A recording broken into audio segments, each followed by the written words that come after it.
Welcome, everyone. Welcome to our final session of Abolition Democracy 1313. As you all know, we've had an inspiring and challenging year together, exploring all the different dimensions of abolitionism today. We started with police abolition with Derica Purnell and Alex Vitale, Amna Akbar, and Josmar Trujillo. We had prison abolition with Dwayne Betts and Allegra McLeod. We had the abolition of family policing and regulation in child welfare with Dorothy Roberts. The abolition of capital punishment with brilliant attorneys Alexis Hogue, Kelly Henry, and our own congressman, Adriano Espaillat. We did the abolition of slavery with the artist Dred Scott and the historian Stephanie Jones Rogers and Maeve Glass, the abolition of property with Etienne Balibar, Karuna Mantena, and Amy Allen, the abolition of capital with Martin Czar, the abolition of oil, of borders, and of course, we explored throughout the animating idea of this seminar this year, W.E.B. Du Bois's idea of abolition democracy. And we did so in a marvelous session with Gayatri Chakravorty Spivak and Bob Gooding-Williams and Flores Forbes and Kendall Thomas. And of course, we spent all semester, with reading Black Reconstruction in America, which we started with, and which maybe just one sentence that we should stay with here. In no part of the modern world has there been so open and conscious a traffic in crime for deliberate social degradation and private property as in America since slavery. I changed the word the South to America there. It's been an enriching and inspiring year of conversations with organizers and activists, with scholars and historians, lawyers, artists, musicians, and so many people who've been so deeply affected by the criminal legal ordeal. Samantha Felix, whose brother was killed in Queens, with Kenyatta Emmanuel, Robbie Pollock, Ivan Khalaf, Adnan Khan, who served so many years in prison, with Lee Greenwood, whose son, Joseph Nichols, was executed by the state of Texas in 2007. We've heard from remarkable artists, including Theo Bleckman, who did a rendition of Brecht's Threepenny Opera for us for the abolition of capital, with the Heartbeat Opera and their amazing virtual opera, Breathing Free. The Freedom Trap, the Iron Bull Singers from Standing Rock, Ian Manuel giving his poetry, Timber Hudson's artwork, and the playwright Corey Thomas, and our friend and colleague Adnan Khan. It's been a rich year. And all that brings us to this final session where we look forward. We look forward to abolitionist futures. We have an extraordinary panel tonight, so let me ask everyone to turn on their videos and join me now. I'm going to give a quick round of introductions because we're going to be introducing everyone more formally just before they speak.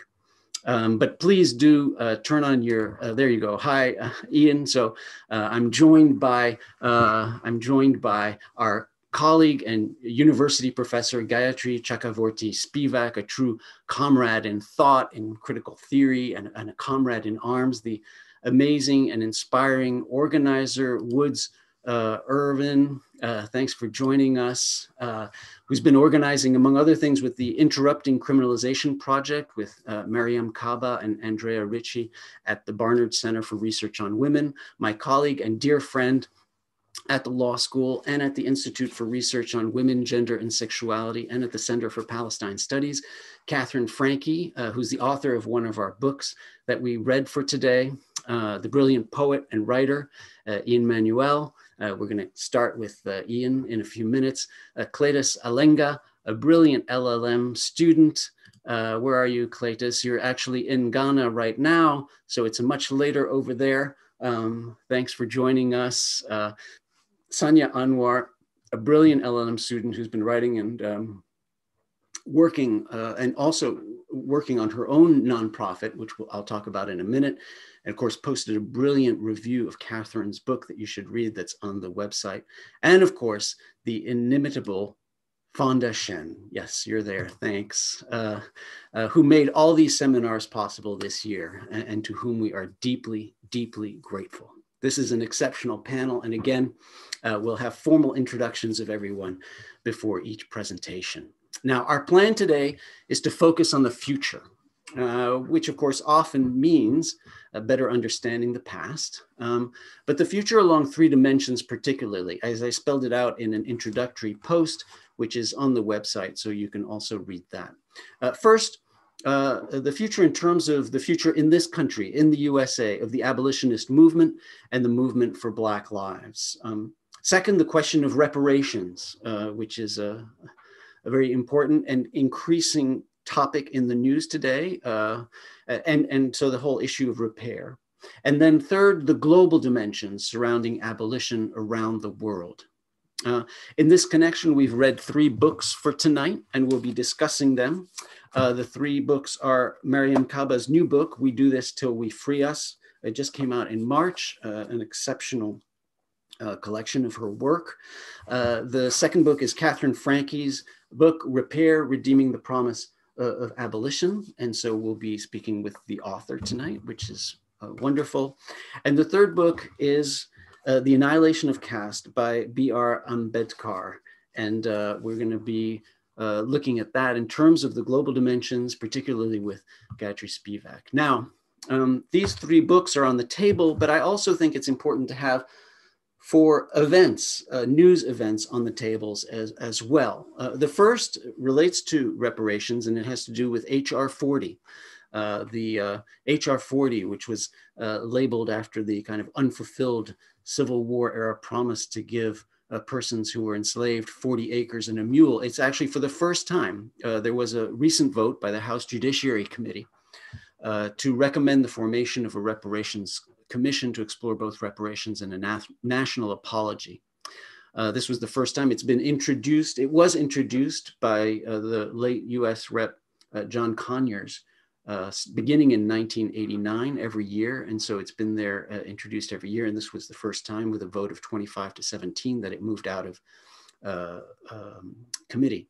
And we'll talk about that some with Katherine. The second thing, the news item, but I mean, that shapes what we're thinking about today, is a terrible decision by the United States Supreme Court today in Jones versus Mississippi, an absolutely abominable decision, a terrible case involving tragically a 15-year-old young man who was originally sentenced to life imprisonment without parole for the murder of his grandfather. And of course, he had gotten relief under the good decisions of the United States Supreme Court. It had gone back down to Mississippi, and ultimately he was resentenced to life imprisonment without parole. And in this abominable decision, Fonda, maybe you could put the link to the decision in the thread there. The court essentially held that it's okay to sentence someone under the age of 18 to life imprisonment without parole, so long as it's discretionary, so long as it's no longer mandatory, and as long as it's not a mandatory LWOP. Justice Sotomayor's dissent says it all in the first sentence. And as she writes, they've just gutted the Miller decision, and it's a terrible thing. We're going to talk a little bit about that with Ian, and we're going to kick that off. So it's a dark day today for that reason, among others. The third important piece of news, of course, is the guilty verdict in Derek Chauvin's trial in Minneapolis, and there's a lot to say there, and I think maybe we'll be starting there with Woods, or at least we'll talk about it during our conversation. And then the fourth piece of the news that's ongoing is really the controversy over the relationship between race and caste, in a way, surrounding in part the Isabel Wilkerson's book, Caste, and the piece in the Boston Review cited in the introduction by Charisse Burden-Stelly, the piece that says caste does not explain race. Fonda, maybe you could put also that in the chat so people can look at that as well. All right, so we've got extraordinary panelists, we've got 3 books, we've got news that's shaping this conversation. But what we want to do really is look forward to abolition. All right, and so we're going to kick it off first, talking to Ian Manuel.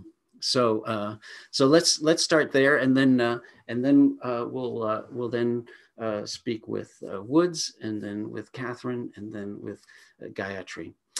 So Ian, welcome back. I'm just so thrilled, so delighted to welcome you back to Abolition Democracy 1313. You know, you joined us for the first session. You kind of opened up the series with us, and I'm so thrilled to have you close the series with us, given everything that you've been through, Ian, everything we've been working on. I feel that we're really blessed to have you with us as kind of the bookends for this seminar series.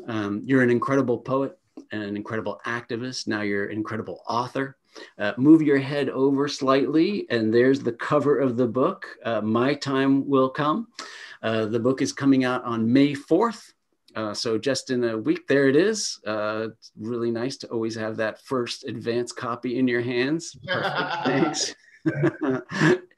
Penguin Random House, and actually, Fonda just put in the chat the link. You can pre-order it right now. It's a brilliant memoir of your wrenching and inspiring story from your upbringing as a child in Florida to the violent incident that changed the trajectory of your life, to your LWOP sentence that you received when you were, well, then you started serving when you were 13 years old, to the story of your relationship with Debbie Bagri, and to your 26 years in prison, 18 consecutive years in solitary confinement. Ian, I don't know how you did it, but thank God and thanks to the Equal Justice Initiative that we were able to get you out of prison after 26 years in 2016, right? Yes, sir. Yes, sir. Thank you for having me again. Yeah, thank you for being with us, Ian. There were a couple of things I wanted to cover with you. You know, I want to hear about your work on the abolition of solitary confinement for persons who are juveniles when they commit offense. I want to hear how you survived 18 years of solitary yourself. And I want to hear about the forthcoming book, and we also all want to hear some of your poetry. So why don't we start from the top? Yeah. Go ahead. I recently published an op-ed in the New York Times about solitary confinement because I heard a lot of people speaking about solitary and they had never been there. And I just felt like my voice needed to be heard, and it was, my op-ed came out at a crucial time because at the time the legislature was debating about passing a law to end solitary confinement as we know it in the state of New York. My goal is ultimately to end solitary confinement for all children throughout the United States, if not the world. And to put a cap on the amount of time a person could stay in solitary confinement. As the UN, they say anything beyond 15 days is torture. So the 18 years that I spent there is definitely torture and a human rights violation. So that's one thing I'm trying to do is be an advocate for the people, the voiceless, the people that can't speak up for themselves. Right. And you're doing a tremendous job with that. And of course you've been working on some podcast conversations with folks. Yes. Tell us a little bit about that. And yes, I have a podcast called Juvenile Justice. It's a pilot, right? We just finished wrapping up the pilot, so you guys will get an opportunity. It's under the wrongful conviction umbrella, so they have a huge audience already. So we'll be tapping into those listeners, and we're focusing on life without parole sentences for juveniles to kind of give the public a first-hand take because they hear these stories secondhand. And so we're really trying to touch on these people to give accounts of what their experiences was like receiving a life without parole sentence as a juvenile. Mm-hmm. And do you talk about kind of how you yourself kind of survived that experience in that context and with other folks? I do, but we're the way the people that are developing the show, they actually didn't want me to be the focal point because my story is so it diverted attention from the guests. Put it like that. But at the same time, they want me to interject based on my experiences. They when I got the job, they said they envisioned me being like a ESPN analyst, someone with the on-field experiences to actually comment on what it's like being sentenced as a juvenile, what it's like, what's going on in the courtroom, and understanding the lingo or not understanding the lingo that the lawyers are using when you're just a child in the court. What it's like, actually having the case heard by the U.S. Supreme Court. What does that mean after? Because, like, for instance, after I'm a Graham versus Florida case. And immediately after hearing that news on NPR, I thought it's over. My first words was, it's over. Everyone heard me scream in solitary confinement on a small transistor radio that I had, and I was listening to the news come in that I shouldn't have had it in solitary confinement, but I had it, and everyone to know what happened. I'm like, in a 5-4 decision, the U.S. Supreme Court just overturned all juvenile, and I thought I was going home immediately. But no, we had to fight. Right. That was 2010, right? That was 2010 when the decision came. 2010, May 17, 2010, it was. Right. Immediately, I went back to court for resentencing. The state said, no, the state in Tampa, Florida said, no, Your Honor, don't resentence him yet. We are going to appeal. So everyone in this courtroom is shocked. Like, you're going to appeal? This came from the U.S. Supreme Court. What are you appealing? Right. Well, to clarify, the state was on a catch-22 was saying Mr. Manuel is charged with attempted homicide. The Supreme Court said that only non-homicide crimes are valid for this ruling. So since Mr. Manuel's charge technically falls under the homicide statute as an attempted homicide, we're going to actually say that this Graham decision doesn't apply to him. So they appealed to the Florida Supreme Court, who refused to hear the case. They appealed to the U.S. Supreme Court, who denied certiorari. And in 2011, I was taken back to be formally resentenced. And 2014. 2011, the next year. 2011, right? Okay, yeah. Luckily, no court accepted and granted certiorari. Long story short, I went back in 2011 for resentencing, and the judge said something that day that let me know I wasn't going home. He said, in 1990, when Mr. Manuel's crime happened, the legislative intent was to punish, not rehabilitate. I knew I wasn't going home. He went in his chambers, he deliberated, he came back out, he sentenced me. He null and voided the life sentences, and in place of the life sentences, he sentenced me to 65 years, followed by 10 years probation and 2 years community control. But my lawyer, Brian Stevenson, and the Equal Justice Initiative didn't give up. And a few years later, 4 years later to be exact, a case came out called Peters versus State out of Florida that basically said you cannot give a juvenile more than 40 years. If you can't give him a life sentence, you can't give him more than 40 years for a robbery with a firearm. And my 40-year sentence ended up being time served. Right. And I was released. I was released in 2016 in November. Right.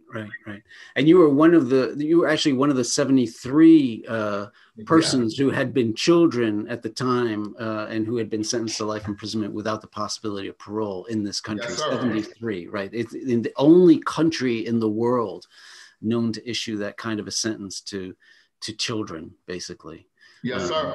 And sadly today, of course, with the Jones decision, it's been a real, it's just been a catastrophe. Have you been following that? Have you been? I haven't had an opportunity to read the entire. Yeah, I know you were working all day. You worked till 6 o'clock tonight, so I know that. Thank you so much. But I seen, I think you're right. But I seen on a tweet from Sotomayor, I seen Sotomayor was trending. So I'm like, why is Justice Sotomayor trending? So I clicked on it and I read her scathing dissents of Justice Kavanaugh and the majority decision in this case for Mississippi to basically gut the Miller decision. I mean, my first thought was, hold on. I had to brace myself. I'm like, are they gonna come rearrest me and take me back to prison? But I had to. I know. But I just, with these people in the Supreme Court, you just never know about what's going on.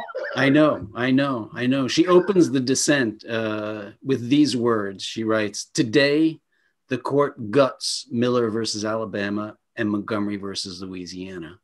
Period." And I communicate with dozens of prisoners who are not only holding on to hope for the juvenile sentences, they're actually praying that it's expanded from just under 18 to like 25 and under, because your brain is still developing that. And so now with this decision, that just crushes their hopes of ever trying to get out. Right.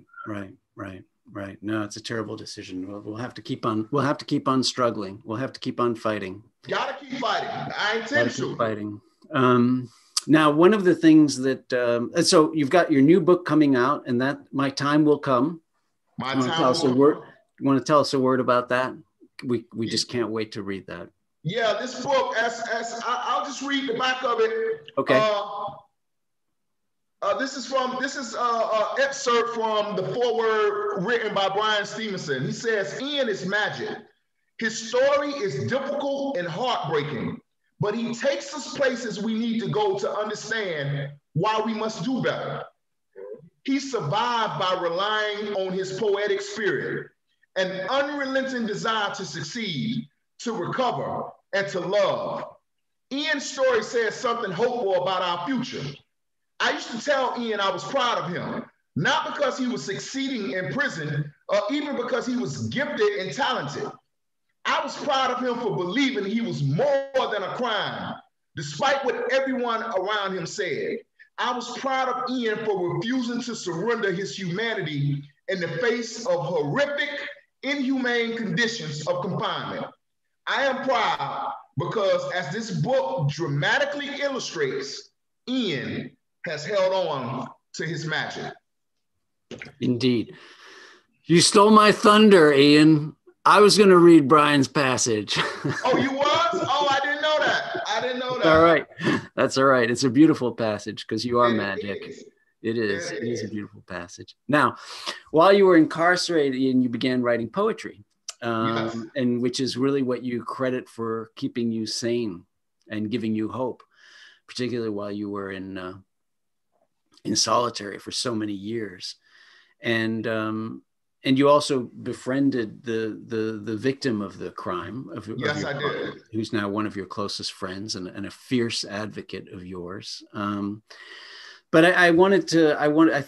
we really wanted to give you a chance to recite some of your poetry. And so I wanted to open up the space for that now, if that's okay with you. Yeah, that's definitely okay with me. I'll share one or two poems out of my book. My Time Will Come. Great, terrific. I usually read my poetry off the top of my head, but it's so many poems in this book. I'll read the first one. Okay. The first poem is called "If I Told My Story." If I told my story, would you believe a word I said? Or would the truth be like a square root, too deep and difficult to understand?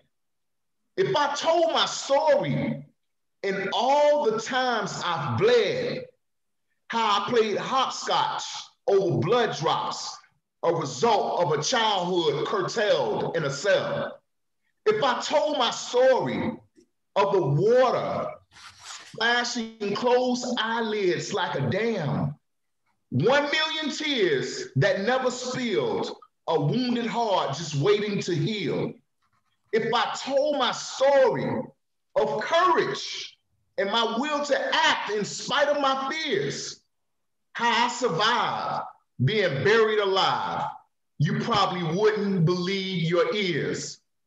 If I told my story of guts and glory without sugar coating the facts, it would be obvious without much argument, that I've lived a miraculous life if I told my story. That's the first point. Thank you, Ian. I think that the image that you start off with was chilling and so moving, of, you know, playing hopscotch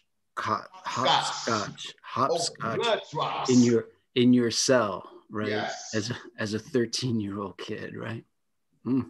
It was my imagination that sustained me, you know? It was my imagination that sustained me. And by me being placed in solitary at such a young age, it was to my benefit, because the way solitary, a lot of people cross over into the realm of schizophrenia. You know, their imagination, they can't hold on to their imagination, and it dips into the schizophrenic realm. By me being so young and childlike, I was able to use my imagination to survive. Brilliant. Yes, sir. Brilliant. Would you like to hear another poem? Or are we? Yes, sir. Yes, we would like to hear another poem. Yes, sir. Well, this poem here, I wrote after I was placed into a room to watch. So in prison, they use PBS as a punishment. I don't know if I told you this before, but in prison, they use PBS as a punishment because prisoners like to watch sports and entertainment. And so this day I was exposed to some poetry that was different, because I only had been exposed to academic poetry and words on the page. This particular day, they put us in there, turned the TV on PBS. I'm in my chains and I'm in my shackles, and I'm watching this show, and it's about 3 South Bronx teenagers who learn to express themselves through slam poetry. And the name of the documentary was called To Be Heard. And I couldn't wait to get back in my cell to write this poem, this new form of poetry that I had been exposed to. And I wrote this poem called Every Time I Breathe. And it says, every time I breathe, I'm thankful for the oxygen from the trees. No, every time I breathe, every time I breathe, let me grab the book. Let me grab the book. Yeah. I just need to start it off. All right. Every time I breathe, I feel the need to justify my existence, to take this moment that I'm living and enjoy every millisecond in it. My life and my struggles, not many can comprehend it. My desire for freedom burns like a sausage inside a skillet. Tomorrow isn't promised, so I'm thankful for this minute. Though in prison merely existing, it's like my life has been suspended. But that means it's temporary, because I haven't been expelled. And I still got a chance as long as I can in and exhale every time I breathe. Every time I breathe, I'm thankful for the oxygen from the trees and little things like little bees that get overlooked until they sting. Every day I'm faced with obstacles that block the progress to my dreams. But the blockades only masquerades like costumes on Halloween. I've been through enough pain to make a sane man just scream. But instead, I take a deep breath and just breathe. Every time I breathe, the cosmos come out of my nostrils like particles of product coming out of your console. My soul is like a chihuahua you didn't include in your carpool. My lungs relax and collapse like a bottom sitting on a bar stool. Every time I breathe, I become an intergalactic being, stepping out of character like a chiropractor, snapping peas. I prayed so many times, it's like I got arthritis in my knees, but I still get down and bow my head because I continue to believe that as long as I can breathe, God's gonna make a change. And my circumstances are only chances for me to glorify his name. You don't know me, homie, but there's odds I've already overcame. So if praying works, but hurts, then I can stand a little pain. I want to end this part by thanking God for bringing me to these heights. And I make a promise to always honor and cherish this breath of life.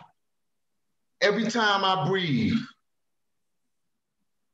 every time I breathe, every time I breathe. Thank you. Thank you. Boy, thank you, Ian. Of course, you wrote that before even breathing was... You wrote that before Ed Garner. You wrote that before George Floyd. I mean, you wrote that when you were incarcerated.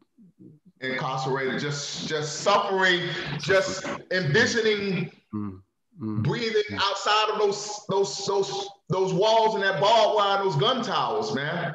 You know? Right. I'm thankful that I'm able to perform that poem on such a stage as Columbia tonight. Well, thank you. Thank you, Ian. Thank you for sharing that. And mostly at this time also, right? I mean, everything I breathe is as long as I can breathe. I mean, boy, that's very powerful. And it's really moving. And so thank you, Ian. I know everybody's writing in the chat how beautiful, extraordinary, amazing, and incredible. So you did steal my thunder, Ian. It's not the first time.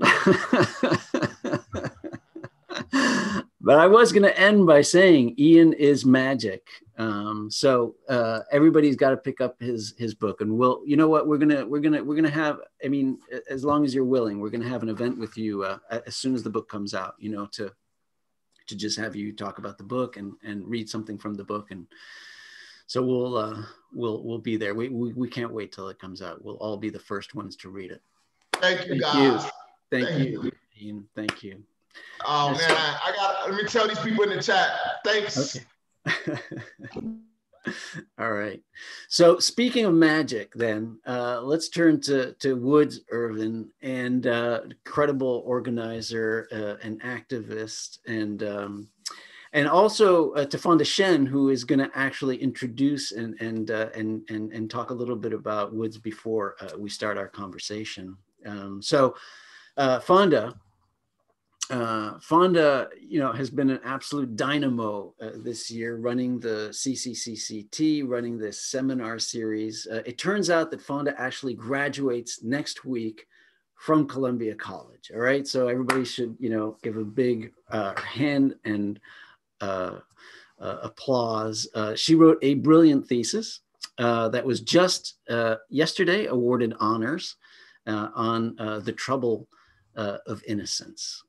As I've told Fonda a few times, she was very modest when she gave it that title. But I think that her thesis, to my mind, is the basis of an extraordinary book that I keep on suggesting the title should be The History of Innocence, because I think that it will have as much influence on our thought and times as a book like The History of Madness or The History of Sexuality. It's an extraordinary thesis, and I'm hoping that we're going to be able to put it up on the website for Abolition Democracy 1313 and share it, because I think it's so relevant to the issues, the way in which we turn to and distort, and the way in which notions of innocence shape our moral, legal, and political frameworks. The thesis is amazing.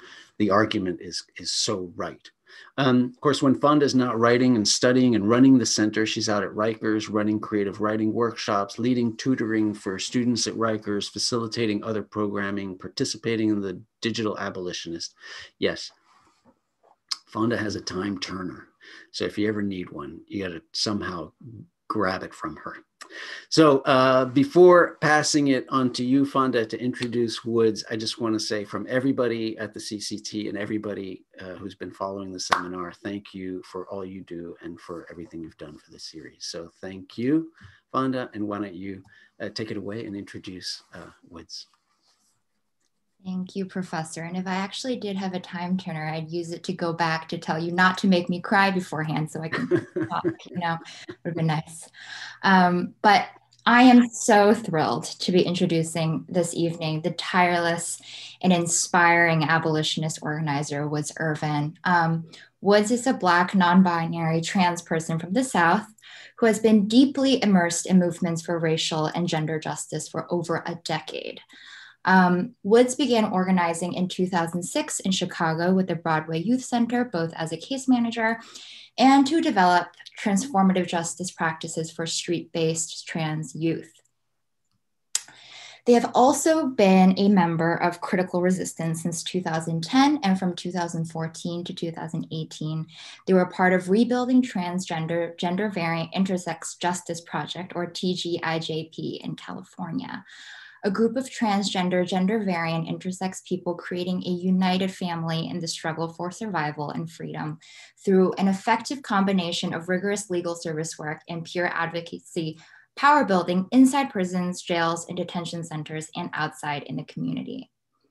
As part of Critical Resistance and TGIJP, Woods organized to stop construction of a jail in San Francisco and developed policy recommendations for housing trans people in prisons, jails, and shelters, working with formerly incarcerated transgender people to develop a policy agenda based on their experiences. And more recently, Woods, along with Mariame Kaba and Andrea Ritchie, is also a researcher at Interrupting Criminalization, which was first started at the Barnard Center for Research on Women's Social Justice Institute, and which aims to interrupt and end the growing criminalization and incarceration of women, LGBTQ people of color, for criminalized acts related to public order, poverty, child welfare, drug use, survival, and self-defense, including criminalization and incarceration of survivors of violence. So thank you, Woods, again for joining us this evening and sharing your incredibly important work. And I'm so excited to learn from you tonight. Thank you. Thank you, Fonda, and welcome, Woods. And Fonda and I were thinking that we were hoping to really talk about three topics with you. First, if you could tell us a little bit more about what's the important organizing work, more important organizing work that you are involved in right now, and that we are in a way taking you away from for this seminar tonight, but hoping that the two are going to come together in a fruitful conversation of theory and praxis. So why don't we start there? Like, what are you involved with right now? Because I want then to look towards the future of abolition with you a little bit. So first, tell us, what you're doing right now. Right on. Thank you all both. And thank you all for having me this evening. So one thing that my bio didn't mention, unfortunately, is I'm also now the communications director for Critical Resistance. So that's actually my primary work. I do still do work with busy doing work with to support interrupting criminalization, but my day job is communications. Tell us how things director. Are going at Critical Resistance now. I will definitely tell you. End of, since 1998, was it 98 that there was the first conference? It's true, yeah. And so tell us a little bit about how it has flourished in these times. Yeah, Critical Resistance, as Professor Harcourt is saying, is a 25-year-old member-led organization committed to building an international movement to abolish the prison industrial complex. We have 4 chapters across the country. And I'll just tell you a little bit about some of the campaigns that we are involved in and have been working on recently. So our Oakland chapter is a member of the Defund OPD coalition, and it recently mobilized to the Oakland City Council's Reimagine Public Safety Task Force meeting to demand that the task force follow through on its mandate, which was to make recommendations to defund the Oakland City Police Department by at least 50%, and reroute those funds towards life-giving city infrastructure and services. So our priorities were included in the final recommendations, and now we've moved on to the City Council through the Public Safety Committee and towards the broader City Council to move the recommendations to get approved during this year's budget cycle. So this is after Oakland, the Oakland chapter of Critical Resistance has been part of a multi-year struggle to close 850 Bryant in San Francisco, and which is the largest jail there. So after 3 years of campaigning to shut down 850, we've also been able to permanently not only did we make sure that that their state funding did not go to the jail to have it to make sure that it didn't get like rebuilt or any part of it reconstructed. We were able to actually shut it down completely during the pandemic this past year. We've now moved, in addition to the defund OPD work, I have moved into doing some work with the Californians United for a Responsible Budget. Governor Newsom in California is thinking about shutting down a few prisons, and we want to push for 5 prisons to be shut down in the next 5 years at the minimum. In Oregon, we've been we distributed over 10,000 CARES Act stimulus checks applications to imprison people. The Oregon chapter just also this past year dismantled the anti-gang unit in Portland, and worked with some of the momentum that the Portland chapter has been able to push, resulted in dismantling the transit police and school officers in the city. I think during that moment last year, when there was President Trump funneled the National Guard towards Portland. So part of that during the sort of heat of that moment, the chapter was able to wield it towards shutting down those different units. In LA, we worked for a decade to stop a jail project that was initially billed as a women's facility, and then a mental health locked facility. And so we're able to stop that project along with Justice LA, and have recently started working on with with Stop LAPD spying to chip away at the high-tech surveillance and policing partnerships that are working to target Black, Latino, and immigrant populations in LA. And lastly, here in New York, the New York City chapter was part of the work last summer that took off around the call to free them all, due to the spread of COVID throughout locked facilities across the country, and has primarily now been focusing on because immigration imprisonment is, as we know, embedded in the network of jails, and the CR New York City has been working with grassroots groups in New Jersey and across Hudson River, upstate New York, and Philadelphia, to following the people that ICE is transferring between facilities, as a strategy to push them into self-deportation and break apart their organizing strategies. So that's kind of a snapshot of the whole nation, of all the work around the country. 4 corners. The 4 corners. That's amazing work y'all are doing, and so really proud of you and Critical Resistance. I'm delighted that you're going to be in charge of communications. That's really exciting. Thank you. So what I want to talk to you about, the two topics I want to talk to you about, one is kind of like, what is the future of abolition, the movement for Black lives in this country, right? Some vision for what we think is going to happen. But I suppose in the context of this moment of rethinking and complexity, particularly in light of the guilty verdict in the murder trial against Derek Chauvin.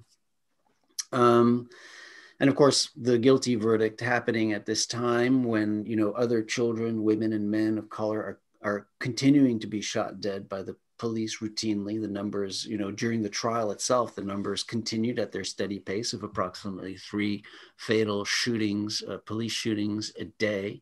But so how to think about this moment. So I want to talk about the future. I also want to talk about this moment and a little bit about the verdict, if you want to, but kind of what it portends for the future. So, so how does it fit in kind of your vision of the future of abolition in this country? And yeah, I know it's a complex time to be thinking. So I'm hoping, you could share some of your insights on this. Yeah, that is a great question. So, I mean, I think that both I am and CR more broadly are clearly in solidarity with the family of George Floyd and the people of Minneapolis and protesters, organizers, abolitionists across the country and world who've over the past year have been organizing against policing and moving the city of Minneapolis and the country to respond differently than it frequently does. We know took a lot of pressure. I think I do have concern about the way that the verdict from Tuesday,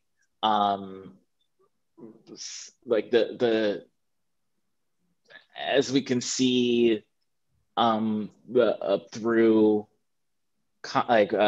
Vice President Harris and President Biden, the sort of alignment of talking points across the board, it's there appears to be intent to absorb the momentum of the fight against policing and reroute it towards reform, tweaks such as the George Floyd Justice and Policing Act. As we know, the history of the growth of the prison industrial complex is the history of reform without an abolitionist orientation. So I'm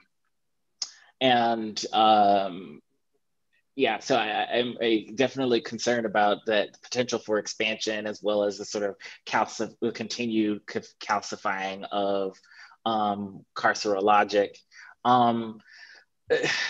There's a talking point, I think, that was going around about this being accountability, and there's something there about the importance of detangling or decoupling notions of accountability from consequences and what punishment actually is, and the understanding of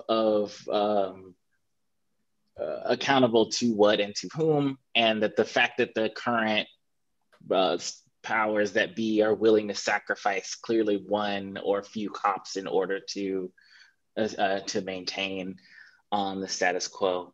I am still heartened by the fact that there was still protests after the verdict. There was protests here in New York City for PAC abolition on yesterday and Tuesday night. And it does appear that just reading through news articles, that there has been a shift in the broader terms, the demand, the demands that are coming out of this moment, right? So they're instead of being satisfied by conviction, and there's there's still a push for a defund from police violence organizations, the sort of traditional organizations that are pushing just for conviction. And there does seem to be recognition that convicting Derek Chauvin was not enough, and more than the usual tweaks are necessary. And to some degree that's a start. I think what's somewhat challenging more broadly about this particular moment is whereas I would say more than 5 or 10 years ago, the Critical Resistance and other PIC abolitionist organizations would be pushing towards the work of abolition within a milieu that was mostly pretty hostile to neutral towards our politics. The sort of popularizing of the term abolition and some of the misunderstandings that are accompanying the popular rising means that we kind of have the difficult task of continuing to do this work of clarifying ideology, as well as trying to move our politics forward in concrete ways. So thinking about the Derek Chauvin conviction, it's the disappearance of the work of trying to shrink the prison system or the jail system, and not seeing the continuum between policing or abolishing policing and abolishing imprisonment, which is what I think is to some degree next on the horizon, at least for critical resistance. There's a way in which the movement, the different movements, the movements that are coming at the different parts of the prison industrial complex are somewhat siloed, which I think is unfortunately reflective of the broader left. And as I'm sure you all seem to know here, seeing the series that you all were able to put together, which is really amazing. So I think that in our work in the near future is to work to demonstrate the ways in which the prison industrial complex, the systems that it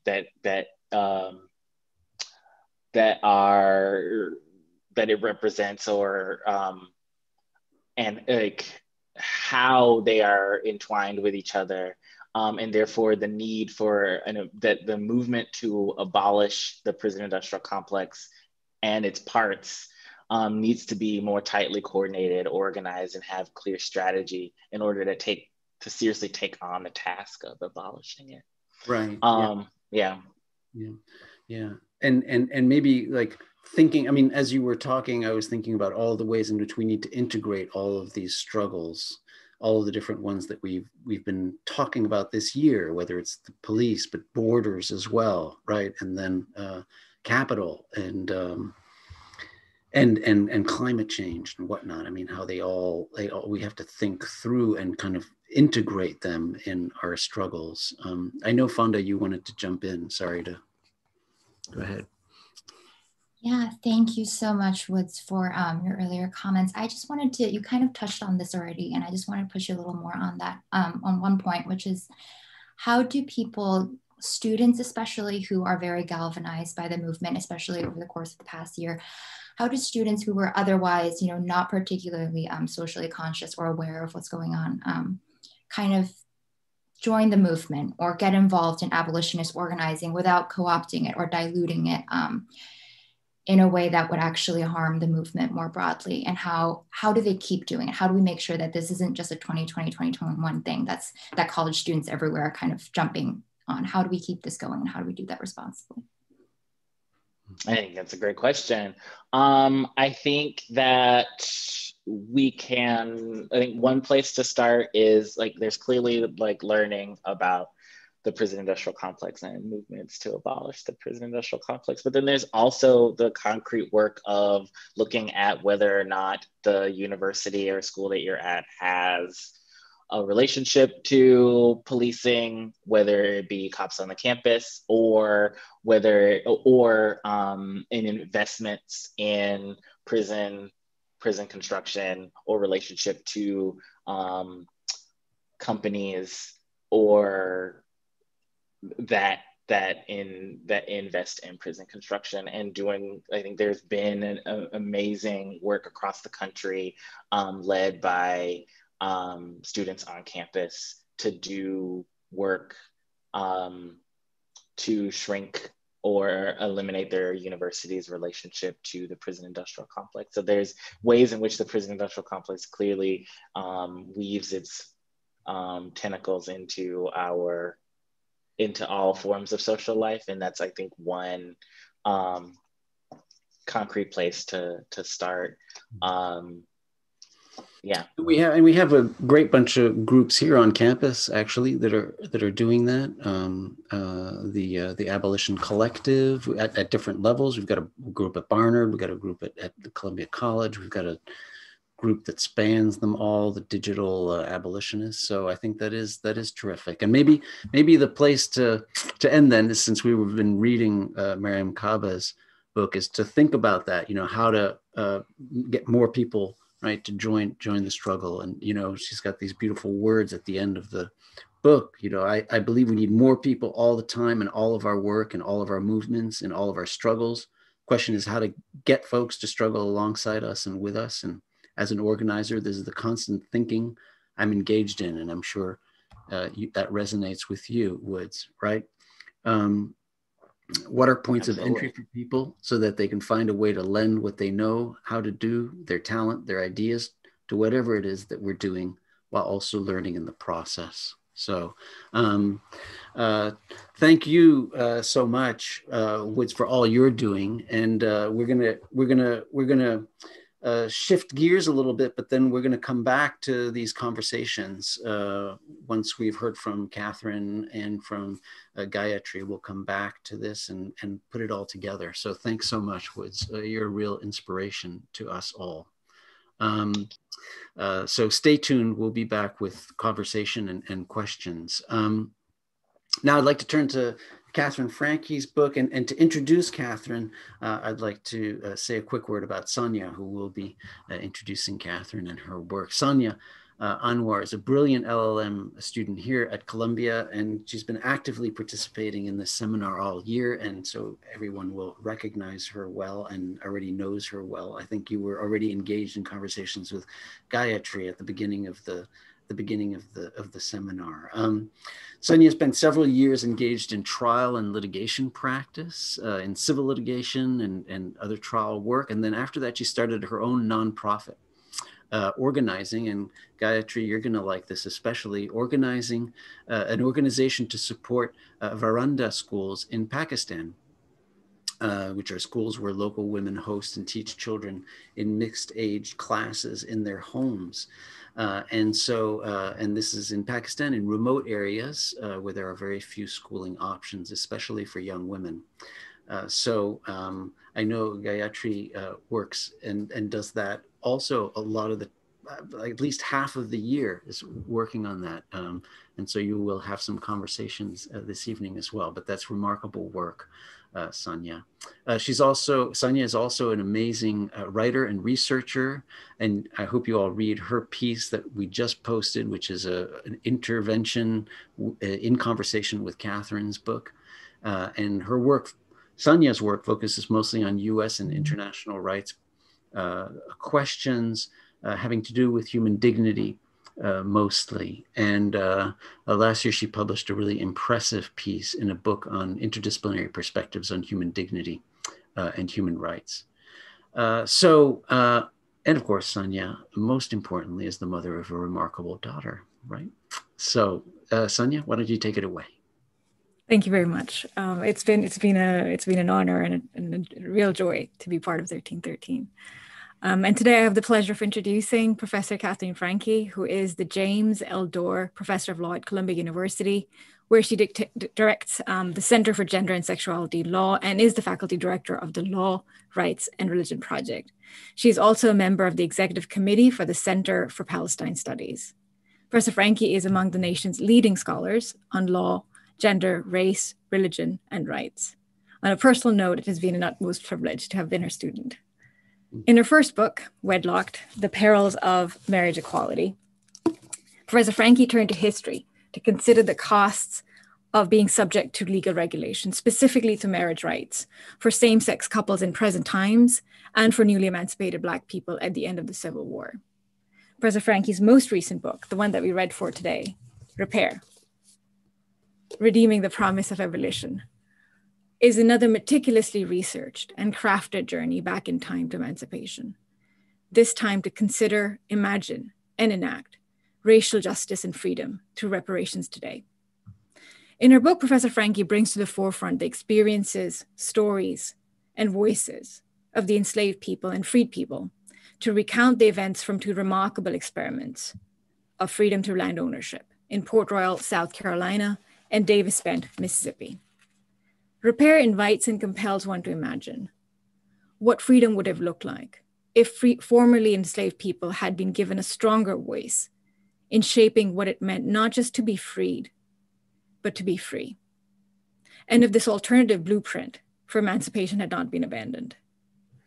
In her book, Professor Franke identifies real estate investment as the great wealth-generating machine and describes how generation after generation, Black Americans have been systematically locked out of this unique opportunity to buy in, sit tight, and get rich, and thus leading to the massive wealth gap between white and Black households today. She proposes property-based solutions to various forms of collective land ownership as reparations. At the 2019 hearing on HR 40, Mitch McConnell raised a familiar objection to the notion of reparations and said, "I don't think reparations for something that happened 150 years ago, for whom none of us currently living are responsible today, is a good idea." As Professor Franke writes, the legacy of slavery persists in the form of death by 1,000 cuts that daily racism inflicts on Black people, or structural inequality, impoverishment, police shootings, over-incarceration, and lack of opportunity that knocks down Black people individually and as a community. W.E.B. Du Bois believed that abolition democracy went beyond emancipation because it looked forward to civil and political rights, education, and land as the only complete guarantee of freedom. And therefore, as Angela Davis writes, abolition of slavery had only been achieved in the negative sense. In Repair, Professor Franke insists that this is precisely why it is imperative that we return to the history of incomplete emancipation, to recover possible futures and to reactivate those futures now via reparations. Welcome, Professor Franke. Thank you, Sonia, and thank you, Katherine, for being with us. It's my great pleasure, Sonia. It's good to see you. Thank you for that enormously gracious introduction and for your reflections that you posted in what is more than a blog post, but a really thoughtful book review. Thank you so much. And Bernard, thank you for inviting me to be part of this closure of your series this year, which has just been phenomenal. Thank you. You know, I've been toiling in the fields of freedom or the absence thereof for Black people in this country for some time in the two books that Sonia has mentioned, but in other work. And I have always brought an abolition frame to that work, but I wasn't aware I was doing that until we've kind of focused our attention much more, I think, in recent years on that as a mobilizing term and frame for us thinking about not just the multiple forms of race-based injustice that are part of the very fabric of the United States, but also what Black freedom itself might look like. And so in writing Repair, there were really three fundamental questions that motivated the research and the way I kind of approached that archive. The first has to do with what kinds of moral demands does the past make on us? What kind of moral demands can the past make on us, particularly for, in the instance of slavery and disavowed pasts? Slavery is not the only one in the United States or certainly globally, but a past that we feel no relationship to, as Mitch McConnell is a great example of, that it somehow has no relationship to him. And as a result, there's been no private or public reckoning with that past. So that's really the first question is, in what way do we meet that history, and in what way does it address us morally and politically today? The second question that really has motivated me in this work is, how does the relegation of slavery to that past perpetuate white privilege and, more importantly, white innocence? David Scott, the historian David Scott, who I all know well at Columbia, was part of a panel on reparations with me the other day.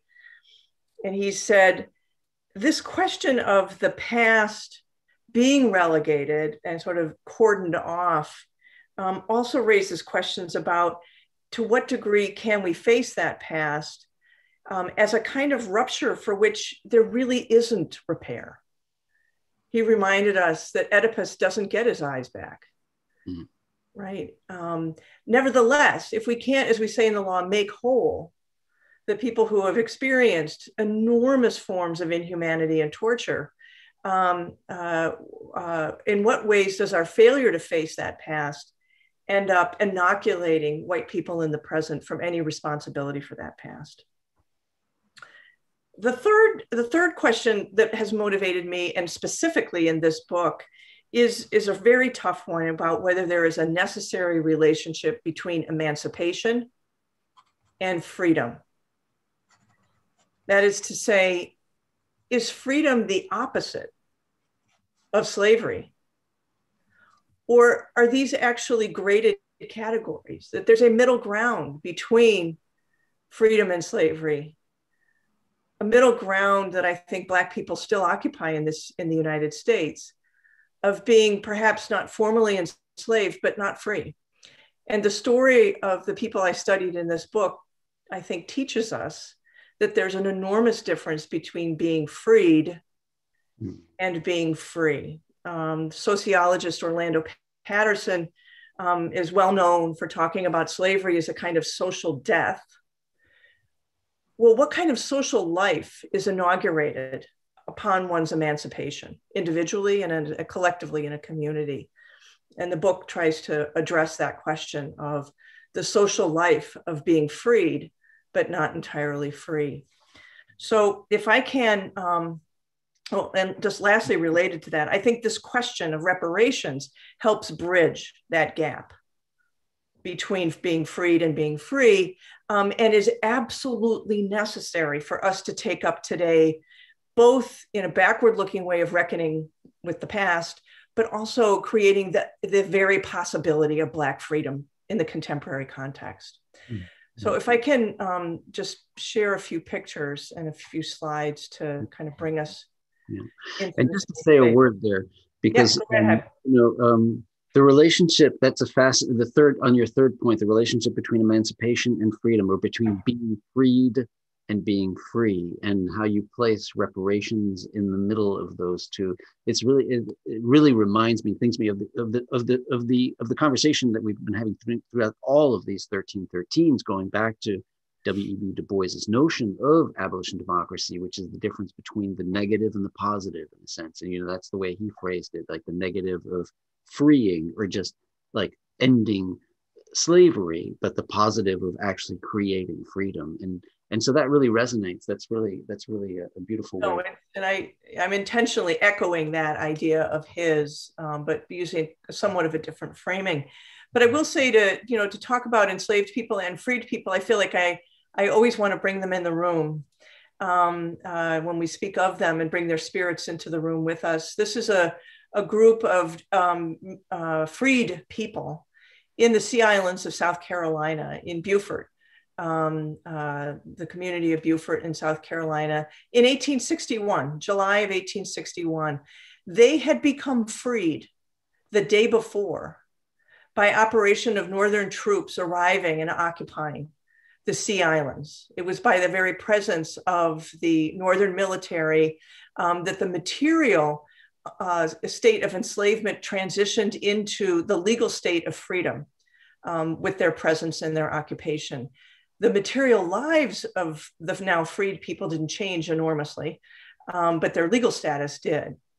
And one of the first things that the white military officials who were charged with tending to the humanitarian project that was addressing this community of Black people in the Sea Islands, one of the first things they did was ask them, what do you want?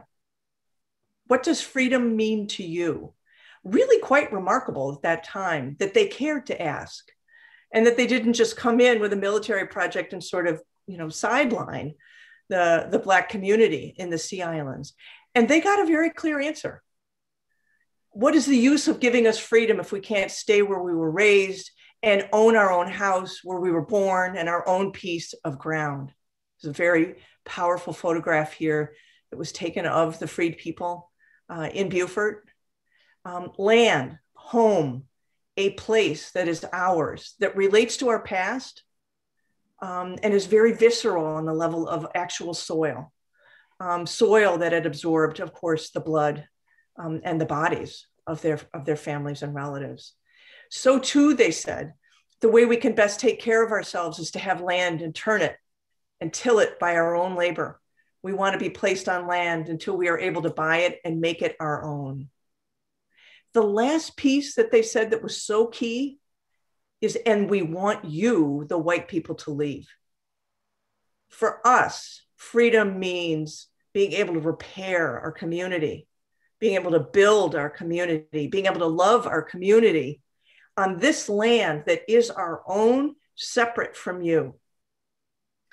And surprisingly enough, the military officials who were in charge of this project listened and put that project into place. And Rufus Saxton, who was charged with leading this humanitarian project of reparations, recognized that there was both a backward-looking obligation to repair the horror of slavery, but also a forward-looking obligation to create the material conditions for the possibility of free lives and a free community.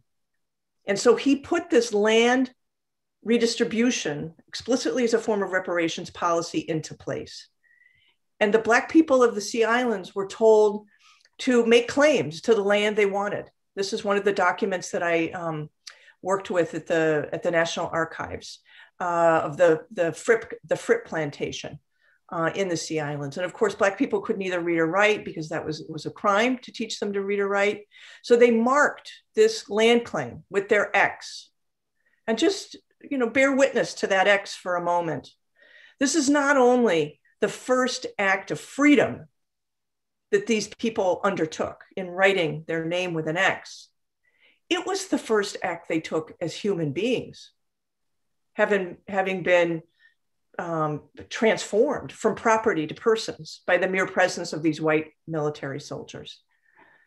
Now, what we also saw them do is draw maps of what the land was that they wanted.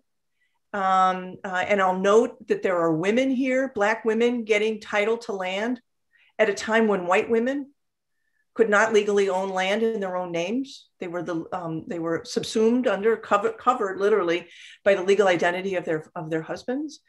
This is the Pleasant Point plantation that I can come back to in a little bit, but this was the land that they claimed. And in doing so, others marked their names. I just want to share with you that they weren't just making X's.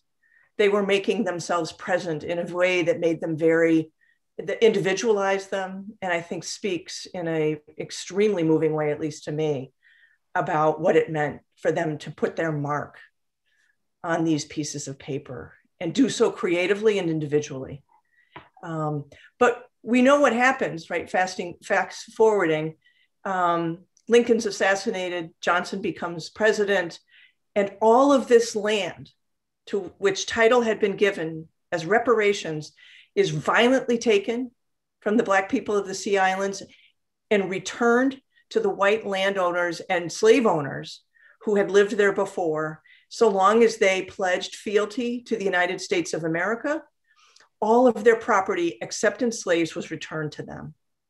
And the Black people of the Sea Islands were told that this land was no longer theirs, and were encouraged to stay in the Sea Islands because they would be a ready labor force for those planters, and were forced to enter into year-long labor contracts with the people who had owned them before.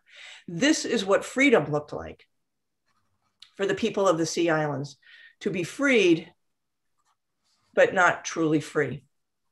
So without belaboring too much, what's also going on at the same time is the Homestead Act.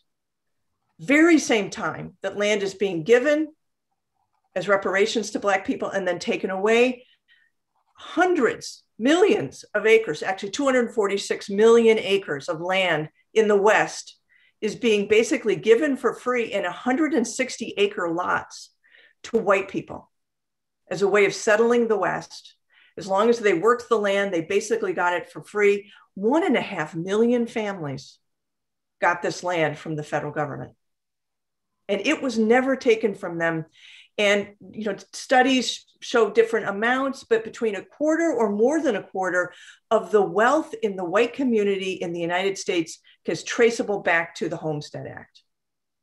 Whereas the persistent poverty in Black communities and in Black families can in so many ways be traced to the fact that they were never allowed to own land during this period as reparations, or later through Jim Crow and other government policies that made land ownership both very difficult and less profitable for Black families. So the racial wealth gap we all are familiar with can partly be explained by reference to these dynamics. And then lastly, let me just end with the Pleasant Point Plantation, which is the one where there was that sort of bean-shaped property that had been drawn by members of the community. This is what it is now, an all-white seniors gated community in the Beaufort area, in the Sea Islands. They have this lovely little history on their website. There are no Black people that live there. There's no mention of the history of this actually being a real plantation where people were enslaved, where they were liberated and given land, this land, as reparations, that land was stolen, and then they were forced to work for their former enslavers as a condition of living in the land where their family, their ancestors were buried. And so it's here with the refusal to know that history, to lock that history away in a place where it's no longer visible to us, that I think has the effect of preserving the white innocence of the people who live there now. And I've been talking to them and interviewing them about the history of this place, and they're just like Mitch McConnell. So long ago, we didn't live here, we didn't enslave anybody, but they live on this land and they live on this legacy. So let me just stop there. Yeah, no, leave that for a second. Sorry. I mean, you've got to read out loud that last sentence, or it's too late perhaps, but the last never late for PowerPoint. That last paragraph is just so vicious. Yep. Yeah. Research into the history. The succession of ownership can be confusing. Yep. With conflicting versions, right? Yep. But Tuscarora Jack is an interesting fella, and we'll mention him. Yeah, right. An Irishman, right? Yeah. We'll mention him, you know. Yeah. Oh, man. Mm. Yeah, and there's nothing confusing about this history. Right. Okay. Thank you, Katherine, and thank you for all the work that you've poured into this book, but also the previous book and the connections between the two. It's really marvelous and so enlightening and so inspiring in terms of the work you've done in the archives. Thank you. Truly inspiring. If I can, no, go right ahead, Bernard. Sorry. Go ahead. No, I just want to make perhaps a little bit more explicit connection to the theme of abolition, and also to the amazing comments from Woods and Ian. In so many ways, Black people have never belonged in the United States except on the plantation or the prison. And I think all of our speakers are kind of offering testimony to that fact.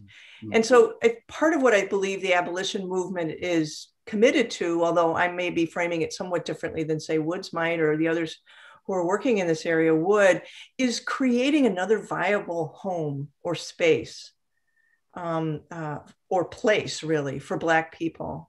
And I think that means moving away from a model of racial equality that we teach so adamantly in law and towards a model of Black freedom that may not require Black people to be in any relationship to white people. And a repudiation of Brown versus Board strikes me as something that ought to be part of a conversation we have around abolition, because it in so many ways contributed profoundly, Brown did, to the ongoing subordination, if not violence, directed towards Black people.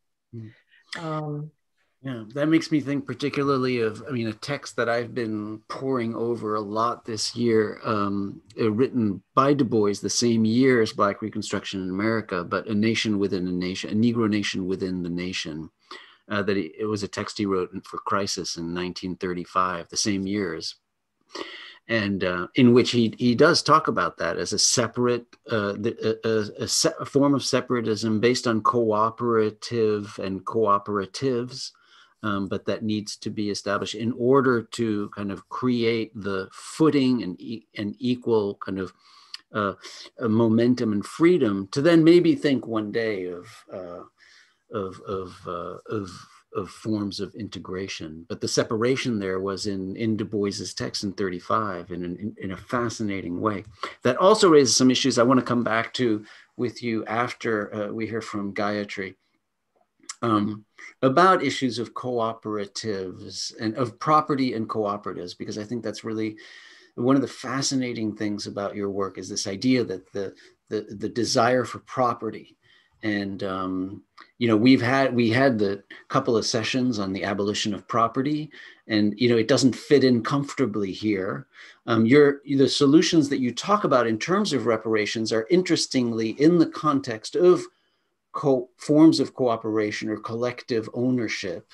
So I want to come back to those questions because property has been central to our conversation this whole year. Central to what I'm thinking about also in terms of cooperation, but fits uncomfortably and comfortably at the same time with your work. So thanks so much, Katherine. We'll come back to that after we pass next to Gayatri. And here we're really turning to the global dimensions of abolition, of abolitionist futures, and the global, interconnected global movements, and the importance of thinking at the global level when we think about abolition. So to introduce Gayatri Chakravorty Spivak, let me turn to Cletus Alenga, who's joining us from Ghana. Thank you so much, Cletus. I know it's a lot later, but I'm glad you're still with us. Cletus is a brilliant LLM student here at Columbia who, because of the pandemic, is with us remotely from Ghana, where he lives and works. Cletus is a lawyer called to the Ghana bar in 2015.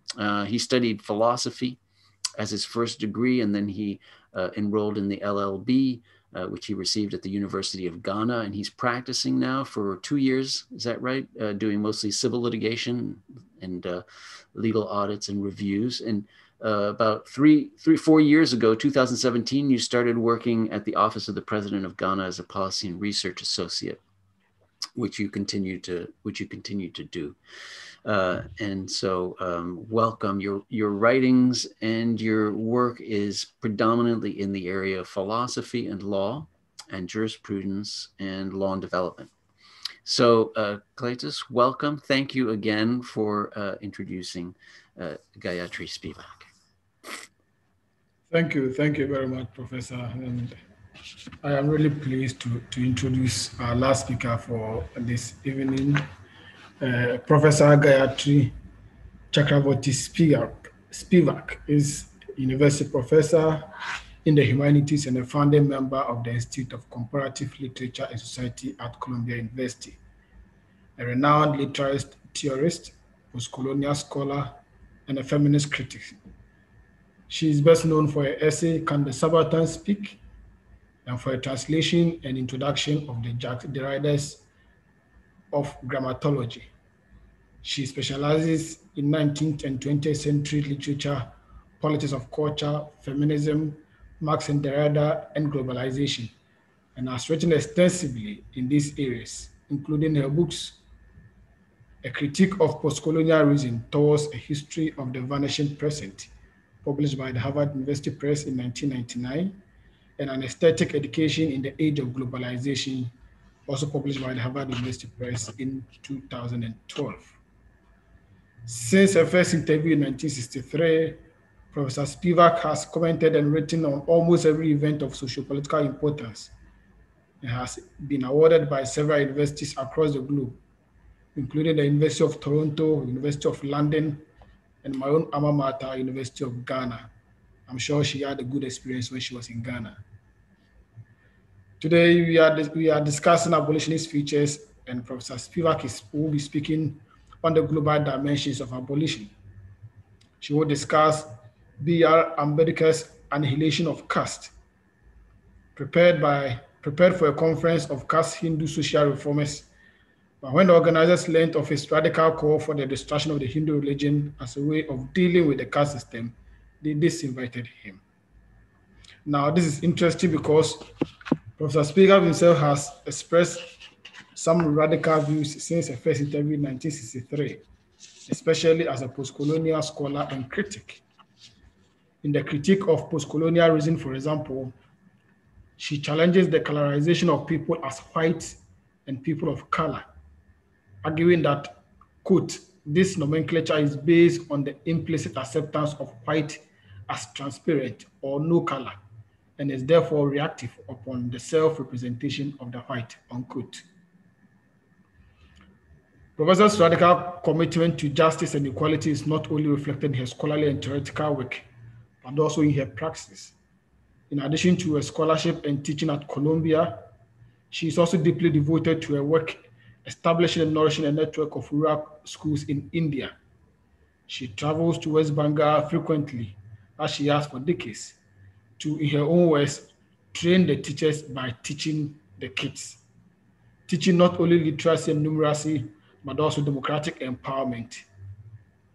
As both a professor of a verified institution like Columbia and a teacher of teachers in rural India, she is committed to challenging the status quo in pursuit of a more just society.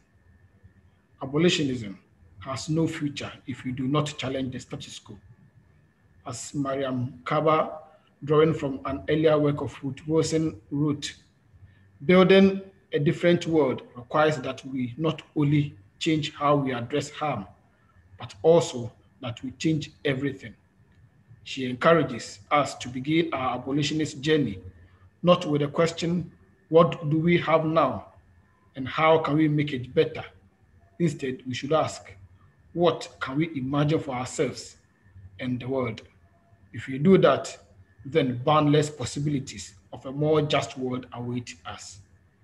The future of abolitionism depends largely on how we assess the fundamental character of things that appear given. And we welcome Professor this evening to help us to think through these questions. Thank you.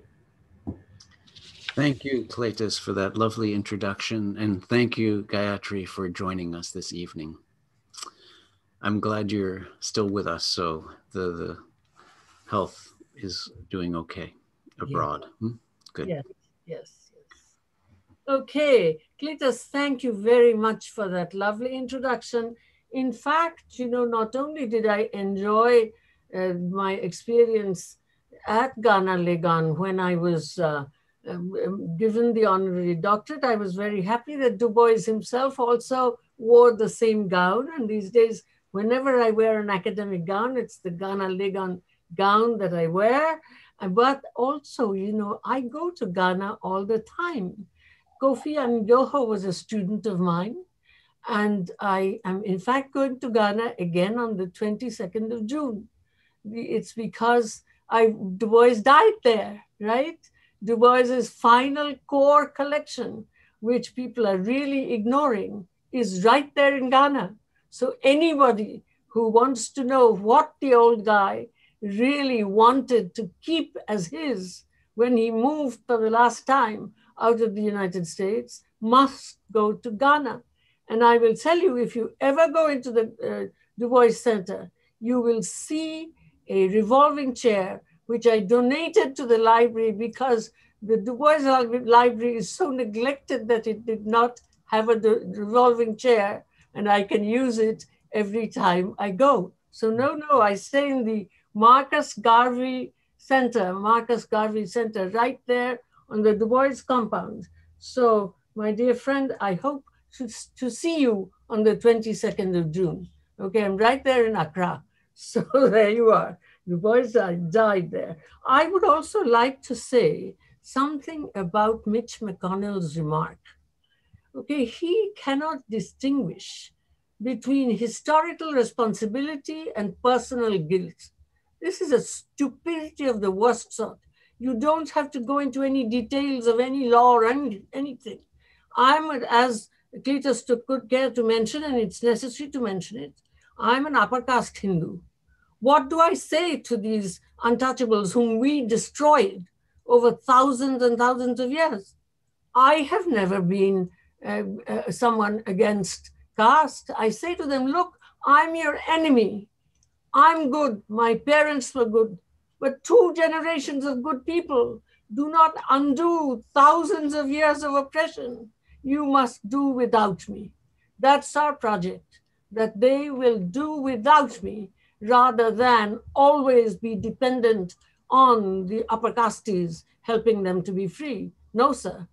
I'm only doing this to them, repaying my ancestral debts. That is all. But my real project, as they hear, and I'm going to talk to them after this is over, I'm going to talk to them. It'll be morning in India, right? I talk to them all the time. And what will I be talking to them about? The fact that they have worked at these schools, the people from the community, for 4 months without any pay, because all of the banks are making it very hard to send dollars into India. The Modi government, right? 4 months. And so I will say to them how I have found ways of their being paid. So to an extent, this is not a little NGO joke. This is, I'm sorry, I'm somewhat against NGOs. So Cletus, I'm very happy you mentioned this. And Ghana is deeply tied because there too, I do some work, which Bernard was mentioning, global, which has to do with the R&D of development. That is to say, I've been doing this now for nearly 10 years it's Africa-led, and I work with some folks working in development who actually produce the accounts that they give as research for R&D to the development lobby, the exploitation lobby, in other words. And so I've been trying to make them see how to listen to the ones who come in the rural-urban interface. 10 years now. It's very, very hard. As Aloysius Tentabe, one of the professors at Ghana Legon, whom you may know, Cletus, he has been there for a long time, as he said to me as we were talking about this, and I mentioned class, I'll mention class also in what I say, he said, Gayatri, don't say class, say power, because all of this existed in Africa before. We like to point fingers at colonialism, but there was power, structures of power, oppression among us before we were played by the British here in Ghana. And this came from Denkabe. And it wasn't I who thought about it. As a Marxist, I was thinking about class. So that this work, and also at the same time in Nigeria, the work of acknowledging the unsystematized mother tongues of Africa, in which the people who are being developed speak. On the other hand, there is absolutely, for the development lobby, the wealth of languages in Africa is an inconvenience. So this kind of work, how does it, remember, I'm talking about Black people. How does this relate to, and I'm not there either except Africa Dead, because quite justifiably, there is resentment of professional Indians in Africa because they were brought in by the British as superior to the Africans. And many of them thought so. The racism within the Indian communities was absolutely remarkable. So this is historical responsibility. I'm not a racist. I have fought against racism from the moment of my from the moment I became a sensible person. But nonetheless, that it has nothing to do with acknowledging how we have behaved in the world. So to an extent, Mitch McConnell should be told, man, go back to school. This is a very simple idea, which many, many people who are activists today carry. The knowing the distinction between historical responsibility and personal guilt. Who's talking about personal guilt? It's a joke. At any rate, I very much enjoyed every paper that I heard, not all of them, well, nobody in fact gave a paper. I want to give one, but I'm an academic, like Ian said, when he talked about academic poetry, I wanted to laugh. I said, man, you've put your poems in a book. They're going to become academic poetry. And that's my project. I want to teach your poetry as academic poetry in a classroom, man. You shouldn't have put them in a book if you didn't want the academics. There's nothing wrong with academic poetry, sweetie. It's those of us, I'm always the only humanities person, right? Those of us who've given our lives to academic poetry. You think we like to be told that you've thought at first it was let me tell you, those signals that you gave to the reader. Well, I don't know if you've left because you thought this would be boring, but those signals that you gave, this is a little bit boring compared to the wonderful stuff that you did, but those signals that you gave to the reader, when I breathe. You think those signals can be there when it's in a book? We teach it because we know how to read. I can assure you, I don't need you there. I can see that there is a place there in the line which says, breathe. So you breathe. So don't knock academic poetry, okay? And I will talk a little bit about after all, this is a university. What's the use of the humanities folks? Should they just be allowed to, sit in a corner and be digital? No.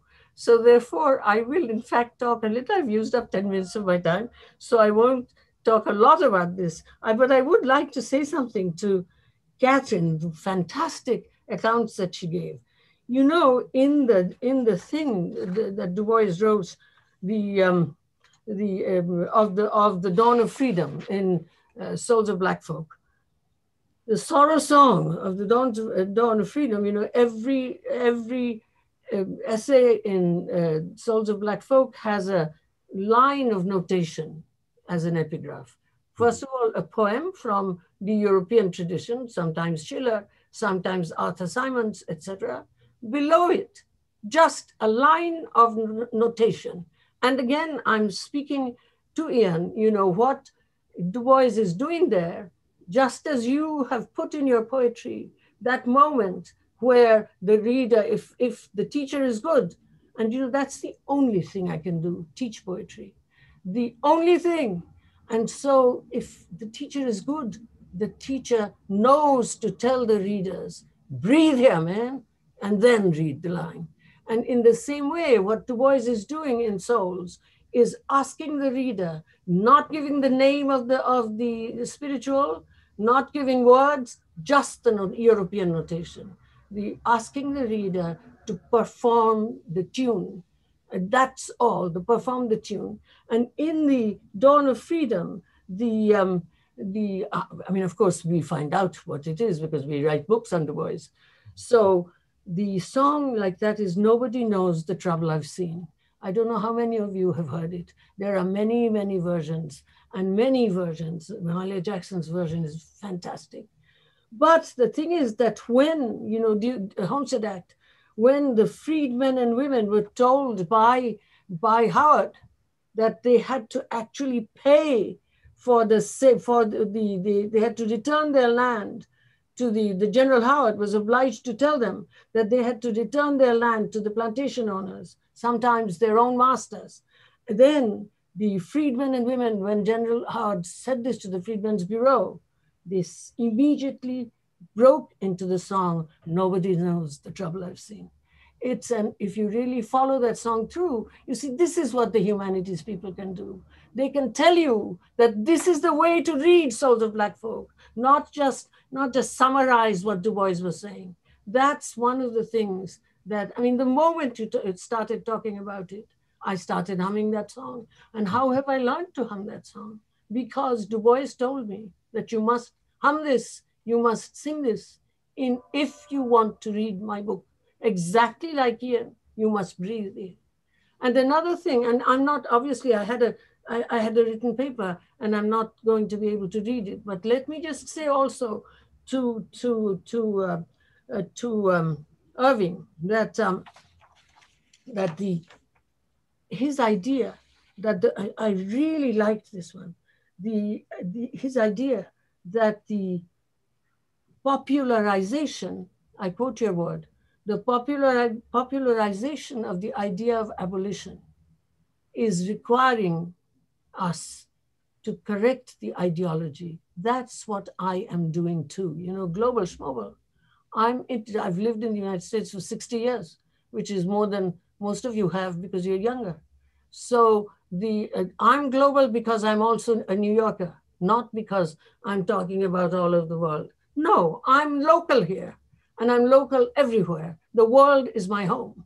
You know, I'm local in the Du Bois Center, in the Marcus Garvey, whatchamacallit. Nobody stays there, you know that.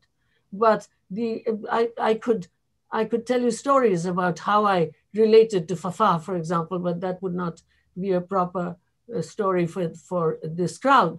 But at any rate, so therefore, that idea, the idea that you have to do something about the ideology of abolition once, because what did he say? I actually took it down, that there was reform without abolitionist orientation. I'm taking this as far as it is possible through the humanities, because nobody knows how to use the bloody humanities. That's the problem. And I'm not talking about a discipline. I have 6 minutes as far as I can see. Am I right? Well, yeah. But if you prepare a paper, maybe you could start into it, and also if you don't finish it, we can post it on the website.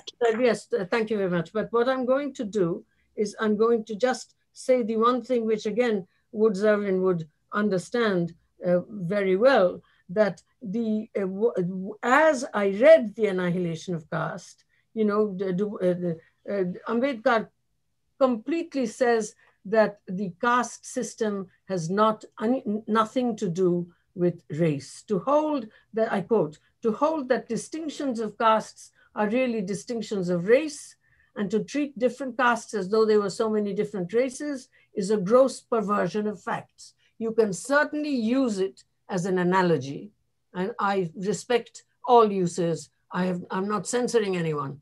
But what is it about? So,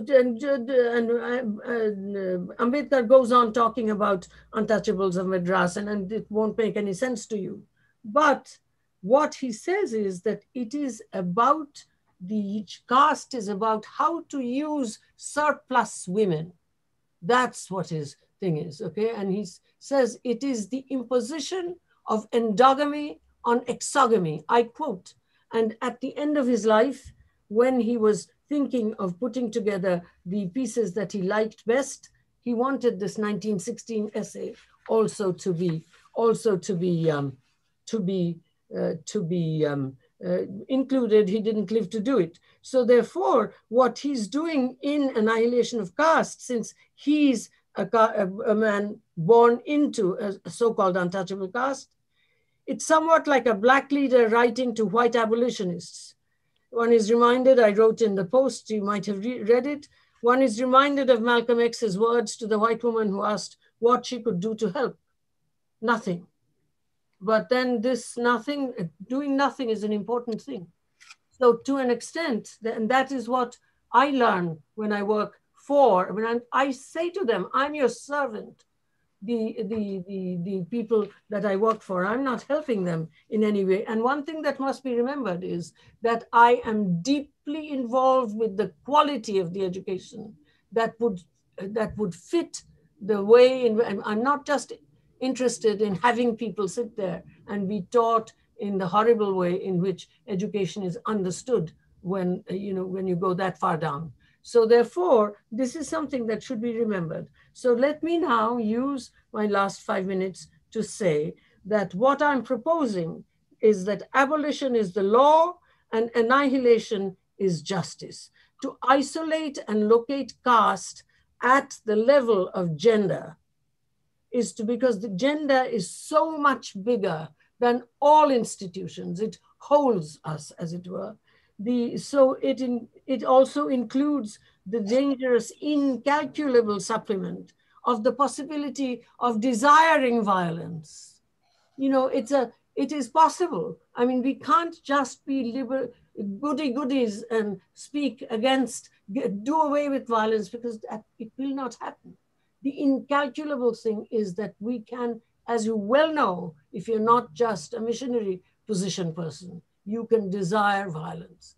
So how the hell do we include that? So that to an extent, annihilation relates to the realm of justice, because we must think beyond legal abolition here. So my idea of global is big, not just the whole world. Read Ambedkar, since he's not a black guy, since I'm Indian, it becomes global. No, Ambedkar was Columbia and London School of Economics.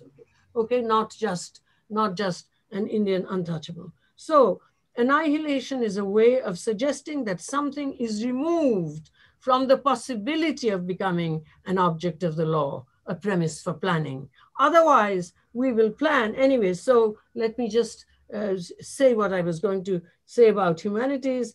What I'm proposing through the practice of literary reading, and Ian, you heard what you can do with literary reading, inhabit the other space. In fact, why don't I just stop everything and read a passage from Black Reconstruction? You see, my Black Reconstruction is like in a tattered shape, not really very good, in 2 parts. But the thing is, here he says on page... What page are you on? What page are you on? I was just going to tell you. He says, what? 121 bottom. 121. 121, yes, it's the Free Press edition. The Absecor edition is the best edition. Okay. Strangely enough, not so much has been said of what freedom meant to the freed. Absolutely, Catherine's point, what freedom meant to the freed, of the sudden wave of glory that rose and burst above 4 million people, and of the echoing about that brought joy to 400,000 fellows of African blood in the North. Can we imagine? Remember, he says, Ian, that he survived through using his imaginative spirit, but not everyone has it. You are a sublime person, Longinus would say. Others have to be taught how to be sublime. So I'm talking about teaching. Can we imagine this spectacular revolution? Not, of course, unless we think of these people as human beings like ourselves. Not unless, and then immediately he changes it. We think of ourselves as human beings like them. This is much harder, much harder. So that's the next sentence. Not unless, assuming this common humanity, we conceive ourselves in a position where we are chattels and real estate. We are like them, not they are like us. And then suddenly in a night become, quote, thenceforward and forever free. Unless we can do this, there is, of course, no point in thinking of this central figure in emancipation, but et cetera, et cetera. So this is what we teach, how to imagine through the literary something other than ourselves, something other than ourselves. That's what globality is, that's what democracy is. We must, of course, if we have suffered, make our suffering clear. But we cannot just rest there. This is why the idea of taking the ideology, because abolition is and therefore I have to respect Frederick Douglass saying the problem begins with emancipation. See, this is why Catherine's question is such a good question. And this is why I have to keep on looking at Du Bois as a communist. After all, that's why he went to Ghana. And I heard from Kofi Awunar, who became a great friend of mine until he was killed at Westgate. He became an ancestor, I should say, as I learned to say in Ghana. So he told me that Nkrumah had said to him, because he was looking after Du Bois, he had just graduated from Leeds, right? So first class in English, so obviously it was good that he could do it. And Nkrumah told him, you know, the thing is, Dr. Du Bois is too much of a communist. I think I perhaps prefer Marcus Garvey. Kofi told me this, you know, sitting in his garden, drinking his orange juice in Accra. Okay, so Kofi Awunar. So therefore, I have to remember Du Bois's communism, and therefore I quoted that line last time, that the rank and file of the nations began to respond to the dictatorship of the rich. They responded to the combined argument of industrialists and abolitionists, especially as their seeming unity of purpose increased. So to an extent, he was referring to the specific movement with white organization called abolition. And so therefore, we have to remember this, that we cannot, and I'm really talking to Woods Ervin about this ideology, because I resonate with him. Because if you look at this, the popularization of that word is something that is ignoring the fact of the capitalization of every damn thing that actually begins to get the approval of what is now the popularized notion of the future of abolition. Now, I've used up 20 minutes. Let me say that I would have read two passages, one from an essay called Pterodactyl, and a short story called Pterodactyl, where Mahasweta shows the difference between planetarity and our Anthropocene. So this is one passage I would have read to show how humanity's teaching of the literary must be done. I'll post it. And the other passage that I would have read was from a novel called The Poison Oracle by Peter Dickinson, where in the end, a young woman of color, object of anthropology, actually stows away and dances on the slab, and she turns the entire, what she has learned from this anthropologist who is working on her, she turns it into a song, cause and effect, cause and effect, cause and effect, cause and effect. In other words, she's learnt the secret. And what I say there, I won't say here because I've run out of time, and you'll read it, I hope, that this is what you have to take into account, not just be so clean, because that the underclass migrant is going to imitate reason and take it away from you, your universal rule of law. And she is, unless you work through redistribution, she's going to take it away from you. And you be prepared to work with that kind of thing. I would have said that, then I was going to read Marx, where Marx talks about class, and I would have said that class, the reason why class is abstract. Class must know to fight capitalism with abstraction rather than false electoral promises. And Marx really is writing about Trump. The political influence of the small peasant proprietors is therefore ultimately expressed in the executive, subordinating society to itself. That's Marx. So therefore, when the executive, Trump. So therefore, the class must know how to fight capitalism. But class, in fact, and we who teach the humanities find this really complicated, celebrates itself through racialization and gendering, which one cannot consider undone simply by institutional law, because ideology uses, and really I am speaking to you, Woods, the ideology uses race and gender as the physical world, as nature working out both race and gender. The physical world simply thinking itself to itself, independently of the human being and all its systems. It's bigger according to ideology, race and gender. all its systems, their matter is their form. In a way, this is human and primate hardware turned into software, the pure sensible. And there, of course, I'm quoting Aristotle. So race and gender are intuited, physics 4, race and gender are intuited as nature itself in action. You can't fight that one with just laws. The pure sensible, nature itself in action. You make the laws, they will not change minds, loopholes will be found, new crimes will be invented. Laws should be changed, but that ain't the end. Race and gender are intuited as nature itself in action. First philosophies have known this. Here Aristotle joins, if I understand right, African animisms, which I, of course, and only glimpse through class continuous colleagues such as Kofi Awuno and Harry Garuba. And I'll read my last very short paragraph.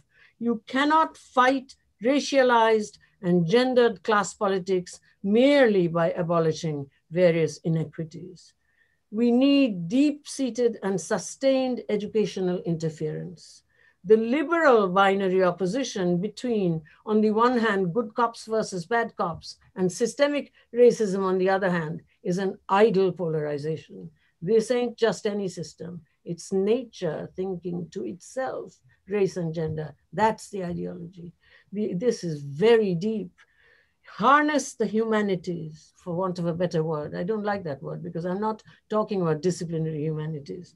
Harness the humanities, not what is happening to them under knowledge management whiplash, even at research universities, enthusiasm confined to allocation, but the world-changing collective effort that has run institutions forever, and no mocking academic poetry, okay, Ian, because that's where you are now, our object of teaching. So thank you everyone for wonderful interventions. And I'm sorry I didn't read my paper, but hey, you know, this is what came forth. Thank you, Gayatri. And I pray that you will let us put the paper up on the website. And so we will all read it and respond also to the paper. But it was terrific that you were intervening so directly with what we were talking about and what you had just heard. So let me do a few things quickly. We've gone a little bit longer than usual before opening it up to conversation. So I invite everyone, everyone in the seminar to turn on your videos and join us now because we don't have that much time left. We've got about 30 minutes. I did want to give Woods and Katherine an opportunity, in part because you were both interpolated, in part by Gayatri's intervention. So if you wanted to address some of the things that Gayatri was suggesting, I want to give you an opportunity to do that. But I also really wanted to focus our conversation a little bit on these questions, Gayatri, that you were raising about class and class, which is important in part, I think, to kind of questions of property ownership in Katherine, in your work, and the question that I was kind of raising, which is something about, you know, finally, when persons who were enslaved are allowed to become emancipated, are allowed to become human beings, as you were saying, and no longer be considered as property, then the question of property becomes really important. But does that entail property ownership as something so essential to? Clearly, it was essential to desire at that point, in part because of its non-existence. But what do we make of that desire for property in its relationship to class and power? And then the thing about the suggestion in your book of going towards cooperative or collective ownership, in some way it feels as if, well, property ownership still remains very important in those charts and in the heredity and inheritance that you were talking about. Do cooperative forms of ownership offset that imbalance? And then, Woods, I also want to get you in on this conversation because Gayatri was raising some important questions about abolition and its relationship to annihilation. So do either of you want to jump in at this point? And then also everybody else, please join us. Cogni and Kadar, come on back, and Lingen and Mayaki and Tatiana and Arabella and Brandon and Brittany, please don't come on in, because we've only got a half hour left. So Katherine, do you want to jump in on some of this? Woods? I was going to invite Woods to go first. Okay, Woods, do you want to go first? Sure. Let's see if I have,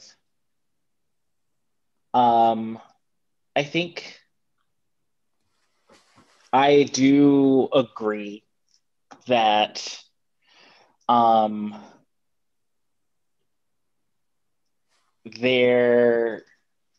this articulation around,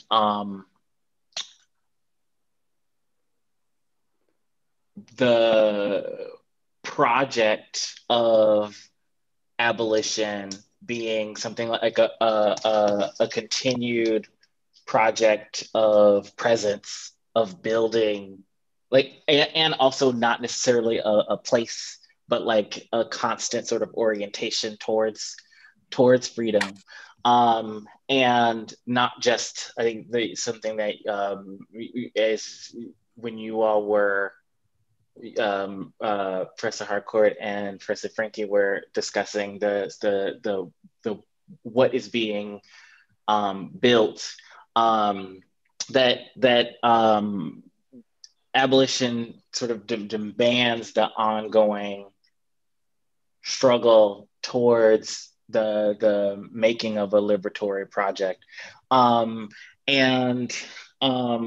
I'm still sort of sitting with the challenge that Professor Spivak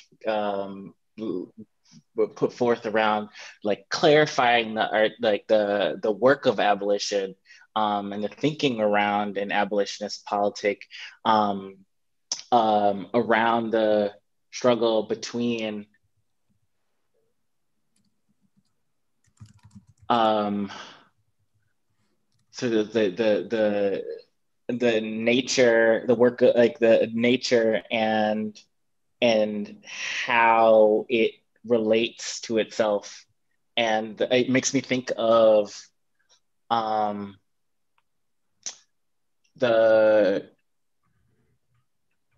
quote by Ruthie Gilmore, or like that like racism specifically is the state sanctioned or extra legal production and exploitation of group differentiated vulnerability to premature death, and that there's like this that our work of abolition is to be involved in the process of freeing ourselves from ourselves. So I think I have a lot to think about from what you all have posed for me today. I think that the particular question around collective ownership and the orientation towards Professor Spivak's gesturing towards the work of Du Bois and towards Du Bois's communism towards the late later in his life. I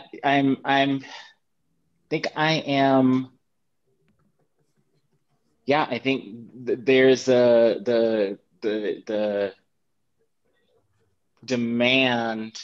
I think, like, once again, I'm going to cite Professor Gilmore, where she will be releasing a book later on this summer that says that part of the abolition means that you have to change everything, which I know is like a broad and sweeping assertion, especially after I made was sort of doing some of the thinking around grasping towards clarity. but holding that contradiction I know is challenging. Yeah, I think those are just some initial thoughts that come up for me. But I really appreciate this conversation, and thank you all for pushing that around. That's interesting. And yeah, I'll hand it off to Katherine. And you know, just one thing before Katherine speaks, I have often said before I got involved with this group on abolition, that Du Bois's analysis of abolition democracy, with the North coming in with capital being, that the conjuncture demanded that plantation economy be dissolved in order for the empire of cotton to go forward. This is so clear. And I've often said that his analysis of so-called abolition democracy is as good as de Tocqueville's, and the only reason why people don't look at it, a later analysis, because the people don't look at it is because he's Black. There's no doubt about in my mind. He's the best historian and sociologist of the 20th century, and they don't read that analysis. But that's his analysis of, you know, how the North comes in, how the ones in the South who are in fact the so-called carpetbaggers, but the good ones, etc. This is also in the last Black trilogy, the 3 extraordinary novels. So I just want to say this. I mean, when Frederick Douglass and Du Bois are thinking about John Brown, they are not praising the abolitionists. They are thinking of John Brown as an African-American, though white of skin. It's an amazing thing. So at any rate, I should shut up. Katherine, it's Katherine's moment. I want to welcome Joshua Seeley also, who's joining us, and there are many more who are coming on from in the group. Katherine, did you want to jump in? It's hard to know where to intervene. I have struggled with the paradox of property in this work for some time. And I think it's the pragmatist and the lawyer in me that had me end up with a property-based approach to how to implement some form of reparations. Largely because I was thinking not just about enrichment of individuals who had been impoverished by the structures of white supremacy, but which is often what you hear from the ADOS and other groups that are interested in checks to individuals who can trace a genetic lineage to an enslaved person, which to me is not a great approach. But anyway, that's a different debate. Is that I'm interested in building power in Black communities. And we haven't really talked about power that much, although it's sort of lurking, you know, everywhere. And what in going out and interviewing people who are running these community land trusts in places like Jackson, Mississippi, or Detroit, or Baltimore, places like that, the Black community is self-consciously seizing or gaining land in ways that are somewhat like what I was looking at in the Sea Islands, and creating energy independence, their own schools, urban farms, in ways that build power in the community at the same time that there's a parallel project of abolishing certain institutional forms of structural violence. And I do think that there are times when we focus primarily on abolition and the abolishing those institutions, that we neglect, and what will we put in their place? I know it's a lot to do at once. And the violence that is faced by so many people of color is so urgent that it's a lot to ask. But that's a bit why, as an academic, I felt I had the time in a book to think about how to build power, while also thinking about how to have a reckoning with a past that continues to call us. Right. Yeah. So we should definitely open it up to everyone else as well. I know we've got online, we've got all our great students, we've got and wonderful participants. I see Rosalind Morris and Jindu Obiofuma, and just a lot of wonderful people. So feel free to, Ivan, you've been with us all year, and you joined. There you are. So anybody who wants to, I see Shayla Ben-Habib. If you'd like to join us, just turn on your video and please do. Thanks, Ivan. You were with us from the beginning, from day one, seminar number 1, and and you participated so much. That's great. Does anybody want to kind of intervene, add something before continuing on this thread? Joshua or anyone out there?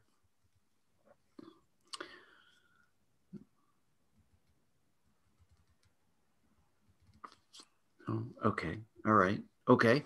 All right. Well, we will. We can definitely continue this the panel conversation. But if anybody wants to jump in, just raise your hand or raise that little hand or whatever it is, and we'll get you in. Okay. Oh yeah, Leah. Sorry, I didn't see you. Go ahead. Yeah. So I have a question. I was particularly struck by a couple of things that you said, Professor Spivak, in particular, sort of gender and race as nature, or our nature repeatedly interpreting itself. And I imagine sort of a feedback loop of humans sort of trying to understand themselves across these kinds of what are seemingly, or what are arbitrary but not arbitrary divides in some sense. And then the other thing was sort of the comment about power being the structuring of oppression, that previous to colonialists, there were different power structures, for example, in Africa, that oppressed some at the cost of others. And that sort of recalls sort of just the titular freedom being a constant struggle. And I sort of wanted to push you on that, because there seems to be something inevitable about what you're saying, sort of a comment on human nature, that this constant struggle with interpreting itself, there's sort of an inevitability to that. So I wanted perhaps have you speak teleologically on whether you think there is an optimistic ending, or whether it's sort of a continual process. Fantastic question. I see the thing about that nature thinking itself, I don't think so. What I was saying to Woods was that if you really take it that broadly, I mean, of course, working class culture has given us fantastic things, but to celebrate something as abstract as class, confined to just its cultural ramifications, is not to acknowledge its power.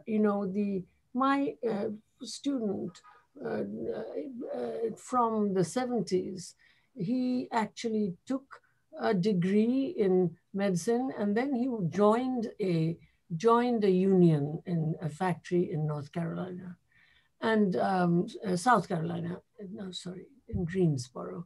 And so he was actually shot to death because he was trying to say to the workers what, like we had taught him in Marx classes, that it's not just about job security, collective bargaining, it's about ending exploitation for all workers everywhere. This was taken to be so dangerous, and the FBI did not allow videographic evidence. So to an extent, the working class has that abstract power. This is what I was saying, Woods, to the desire. I mean, socialism is so easy. In this country, people think of socialism as totalitarian. It's China and Soviet Union. That stuff failed because, in fact, not everyone could be welcomed into thinking that way. The moment it fell, they all wanted to become bad capitalists. That's not the point. The point is it's a very small thing. It's a bloodless thing. You use capital for social ends. You keep, you restrain, you contain, you regulate. It's not a big deal. So to an extent, that wish, not just to be, You know, there's a great deal to say because I actually deal with people who are so poor that, I mean, all the time. I mean, I go there 6-9 times a year and train. They're so poor that they play with broken bricks and the students are taken away by their grandfathers. Du Bois describes this in the Tennessee schools where he taught for 2 summers. It's very kind of, it gives me an echo. The grandfather takes them away so that they can look after other people's goats and cows to make a little money at 5 years of age. So therefore, in this situation, to teach them that democracy is other people, since they vote, can you imagine how hard that is? But if they vote, they gotta think it. It can't just be top-down rights. So to an extent, in this abstract work of class, what I was saying was that racialization and gender is taken to be, it's the ideology that Woods Ervin, he gave me the idea that they are also thinking about moving it as far as possible. I think I went further. The idea is that they think that this is nature relating to itself, that race is nature. There is nothing called race, but they think it's nature. And gender is absolutely at the time of the appropriation of the human. It ain't just nature, but the ideology says it's nature in itself. You know what I mean? It's like the hardware of humans, not software. So this is what I was saying there. And as for power, of course I mean, the people I work for, the so-called untouchables, well, they are still untouchables. They are, it's no use calling them Dalits, that's an international word. They don't even know that word. But they, after all, have been, they have never seen white people, okay? They are very far away. And if you folks, most of you don't remember Vietnam, you expect them to remember colonialism. They don't have any idea of colonialism at all. But do you think they don't know the caste system? Like that, they know the caste system. And that's so much colonialism, 300, 400 years. Caste system, 5,000, 8,000 years. So therefore, don't we think that there is power as instrument of oppression before colonialism? And colonialism makes it convenient because we can always say they are bad, we are good. I call it the Mugabe syndrome. So to an extent, that idea and the idea that you can decolonize when the colonialism has taken a new form and you're subsumed within globalized capital, it's a joke. So therefore, the idea, I mean, one must always try to do what one can locally as much as one can, which is why I'm talking to Woods at this length. I mean, all of those projects, one by one, I was listening to them. And, you know, Angela and I, by the way, Bernard, today, Hortense Pillars, Angela Davis and I got in together in the American Academy of Arts and Sciences. So, you know, not bad, eh? And the fact that Hortense and Angela and I were together, that's the biggest thing that has happened to me. So, you know, Angela and I go back a long way. So to that extent, I would say that, yes, every effort is worth it. And I think owning property is a fine thing. Don't we all want to own property? I wish I could go and talk about that proverb that I talk about, how I changed it with the ta-ta-ta. I'm not going there. But one thing that one has to remember, however, is the ideology of home owning. And this is, since you asked, Capital Volume 2, which hardly anyone reads. See, the idea of home owning, it's the largest amount of capital that you release into the circuit of capital, an individual who's not a business person. And so this is actually productive consumption. In other words, productive of capital, not individual consumption. And so Marx's point is that productive consumption is mistaken for individual consumption. That's how the 2007 crisis could happen. Home owning, when the commercial banks and the investment banks were separated, Glass-Steagall was gone, that was how it came in, right? Because that is the strongest ideology, where productive consumption is mistaken for individual consumption. That we must remember. even as we acknowledge that we all want to own property. That again, ideologically, there is something else there. So it's a long answer I gave to your question, but it was a very good question, and I hope I've answered you to somewhat to your satisfaction. Thank you, Gayatri. Kadar, you have a question. We're getting close to the end, and we got a little something for the ending here. So why don't you go? I'm happy to. No. Go ahead.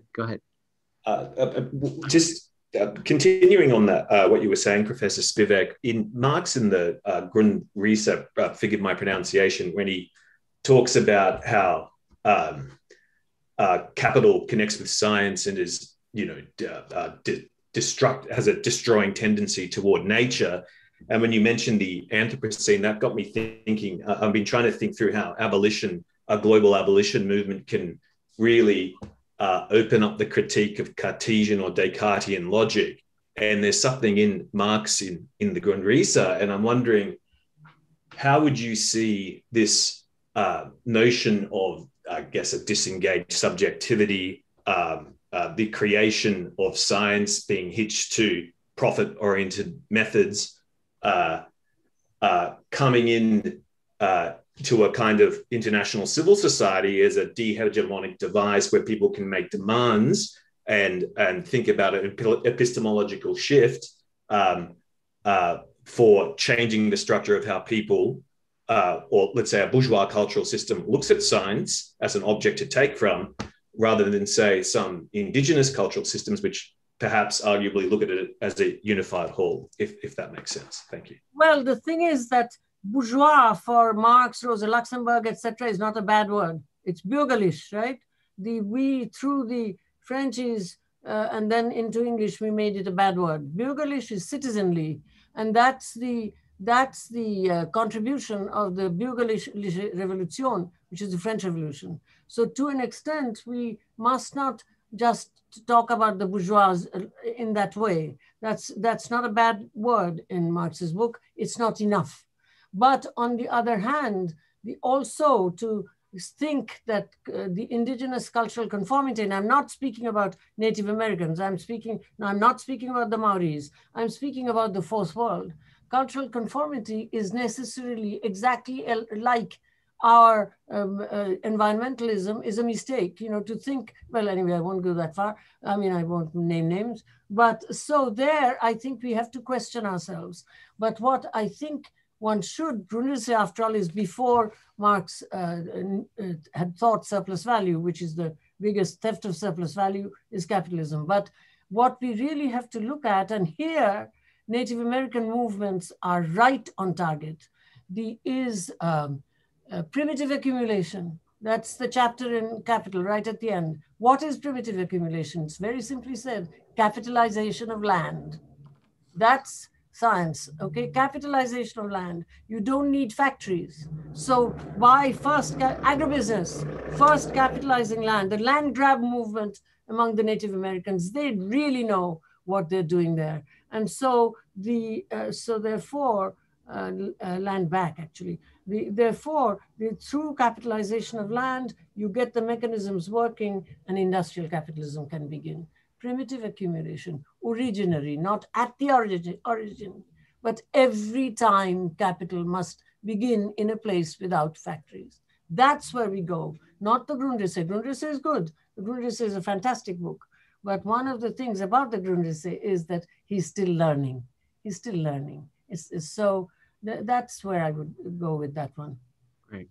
So let's see. We're gonna have to try and tighten everything up. Arabella, I don't want to cut you off. So why don't you intervene quickly, and then maybe last words to Katherine and Woods before closing with a short turn to Ivan and then some music. Go ahead, Arabella. Thank you so much. This is kind of like an open question and maybe something to talk about after this seminar. But as we're sitting here all together, I'm just thinking about how much wonderful learning and thinking that we've done together, and thinking about theory and praxis. I just like am throwing this out there to folks who have participated in this seminar, like if we could some way organize and actually work on something concrete, as we've been talking about, like what does abolition look like? What are the like next steps to really focus on? And I know that some of us in this seminar have already like been working together on some projects, and that's been really awesome. So I just wanted to throw that out there as something that potentially on some of the stimulus checks, for instance, right? In New York, which we a bunch of you all have been working on that, trying to get those to folks who are on the inside. Yeah, maybe that'll be a good way for Woods to end. Then maybe that goes to Woods, right? Some inspiration about things we are doing. Katherine, did you want to have a final word, or and then? Yeah, my final word is I'm aware that today's the last day of the semester. And I bet there's some students in the room for whom this is their last class of law school. And congratulations. It's just great that you've made it this far with a half of your education in law school on Zoom.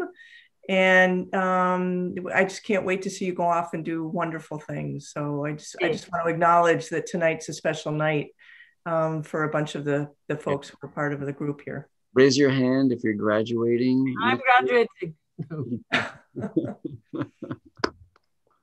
Congratulations to you all. Yeah, thanks, Katherine, this is for many people, this is the last class, right? The last seminar. So that's momentous. Thank you. And it's been great to have you, Katherine, Gayatri, as your last professor in Woods.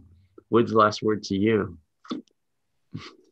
Yeah, I mean, I'll keep it simple. I like join an organization, like join, like get into a project, do some work towards abolition. There's so much work happening in New York City to get engaged in, whether it be on your campus or in a formation like Critical Resistance New York City, but also Survive to Punish, Mariame Kaba's organization. You can get involved in the Parole Prep Project, which gets people, you walk people through the parole process. You could get involved in releasing aging prisoners, and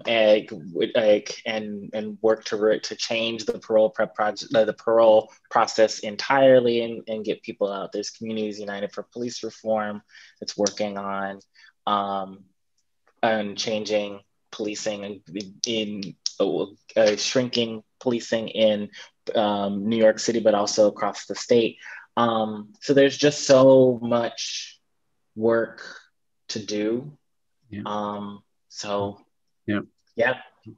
Thanks, Woods, and thanks for the inspiration. And as everyone knows, you get in contact with Fonda, and we got a bunch of projects and a bunch of different practical engagements and interventions. So it's as easy as emailing Fonda and getting involved. So great. I just say hello to Carlos. It's very nice.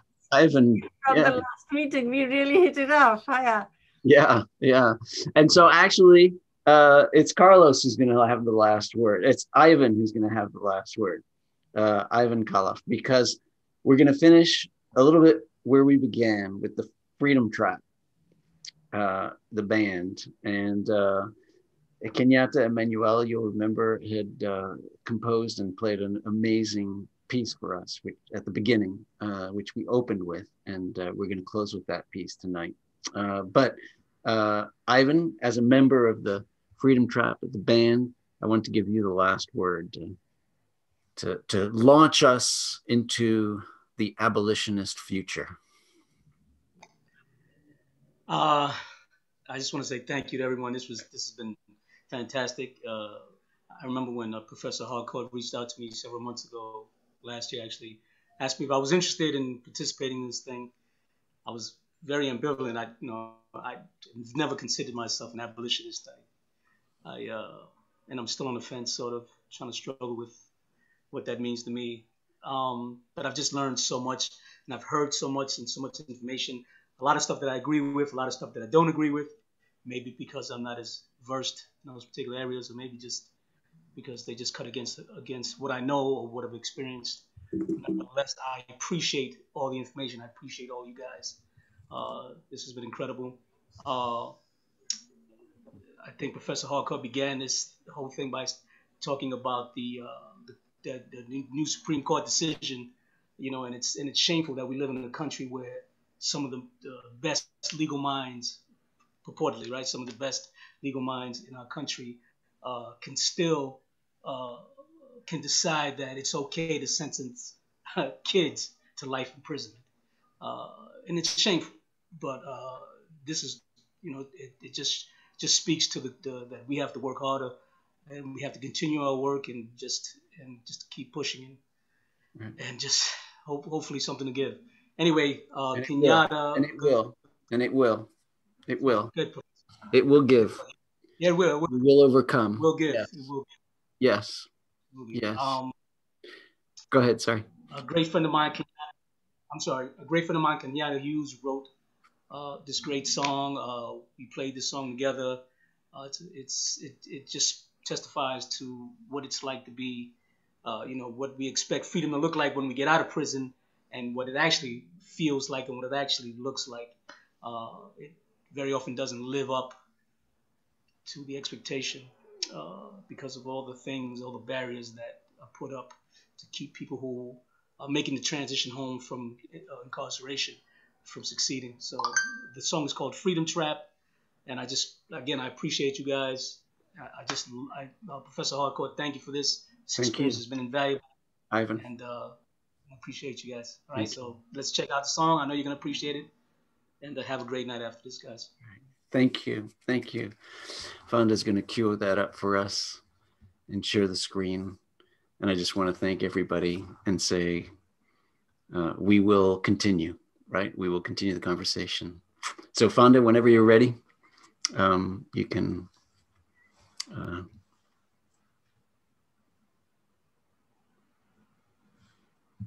great.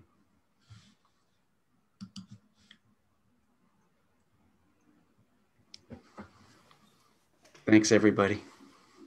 Thank you all.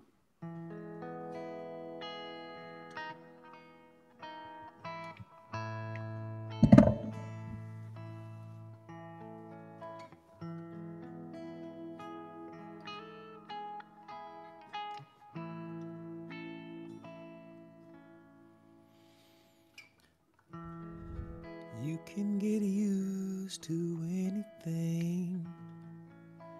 After a while, it's all the same color, easy on the eye.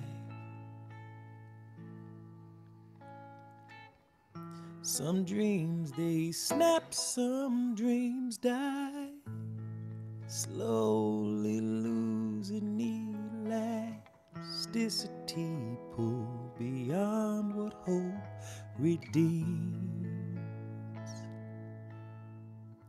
And you wake to a sun that never blessed anyone with warmth or light or light.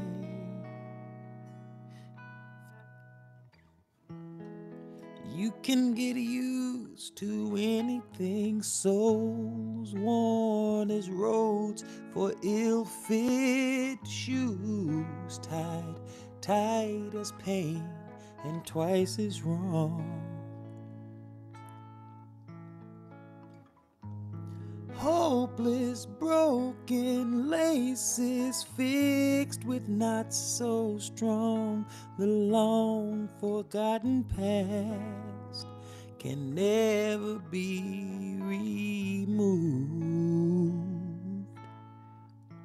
And you live in a sun that never nourished no one within these walls to grow, and dreams they go.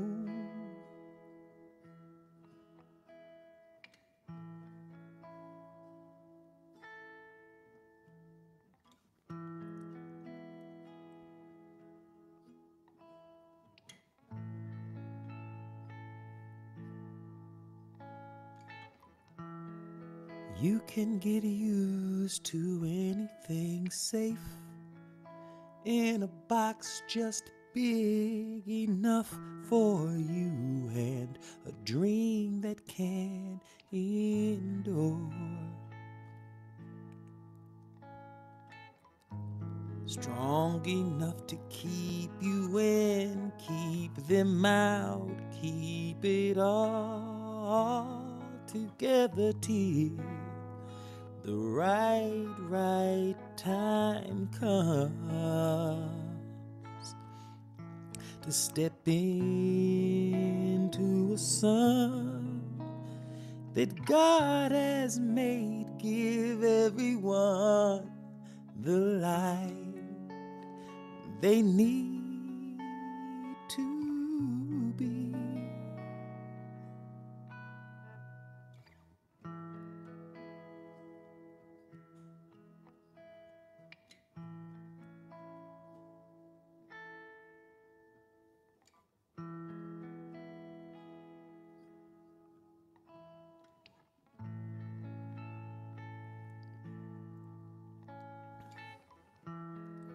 You can get used to anything, dream such a fragile thing.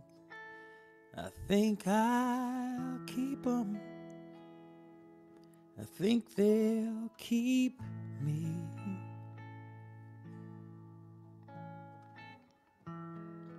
You can get used to anything, dream such a fragile thing. I think I'll keep them. Think they'll keep me.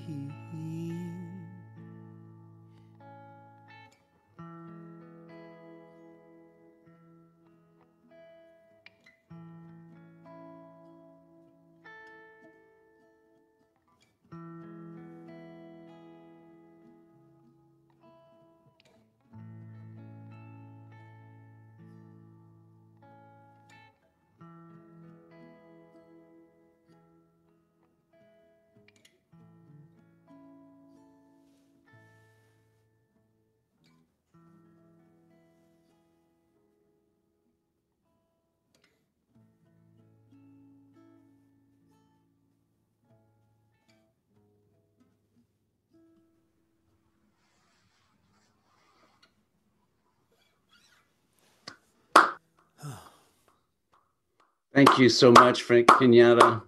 Thank you. Thank you, everyone. Thanks, Ivan, Joshua, everybody, Gayatri, Catherine, Woods, Ian, everyone. Thank you for an amazing final seminar and for an amazing year together. Surya, take care. All right, everyone. It's been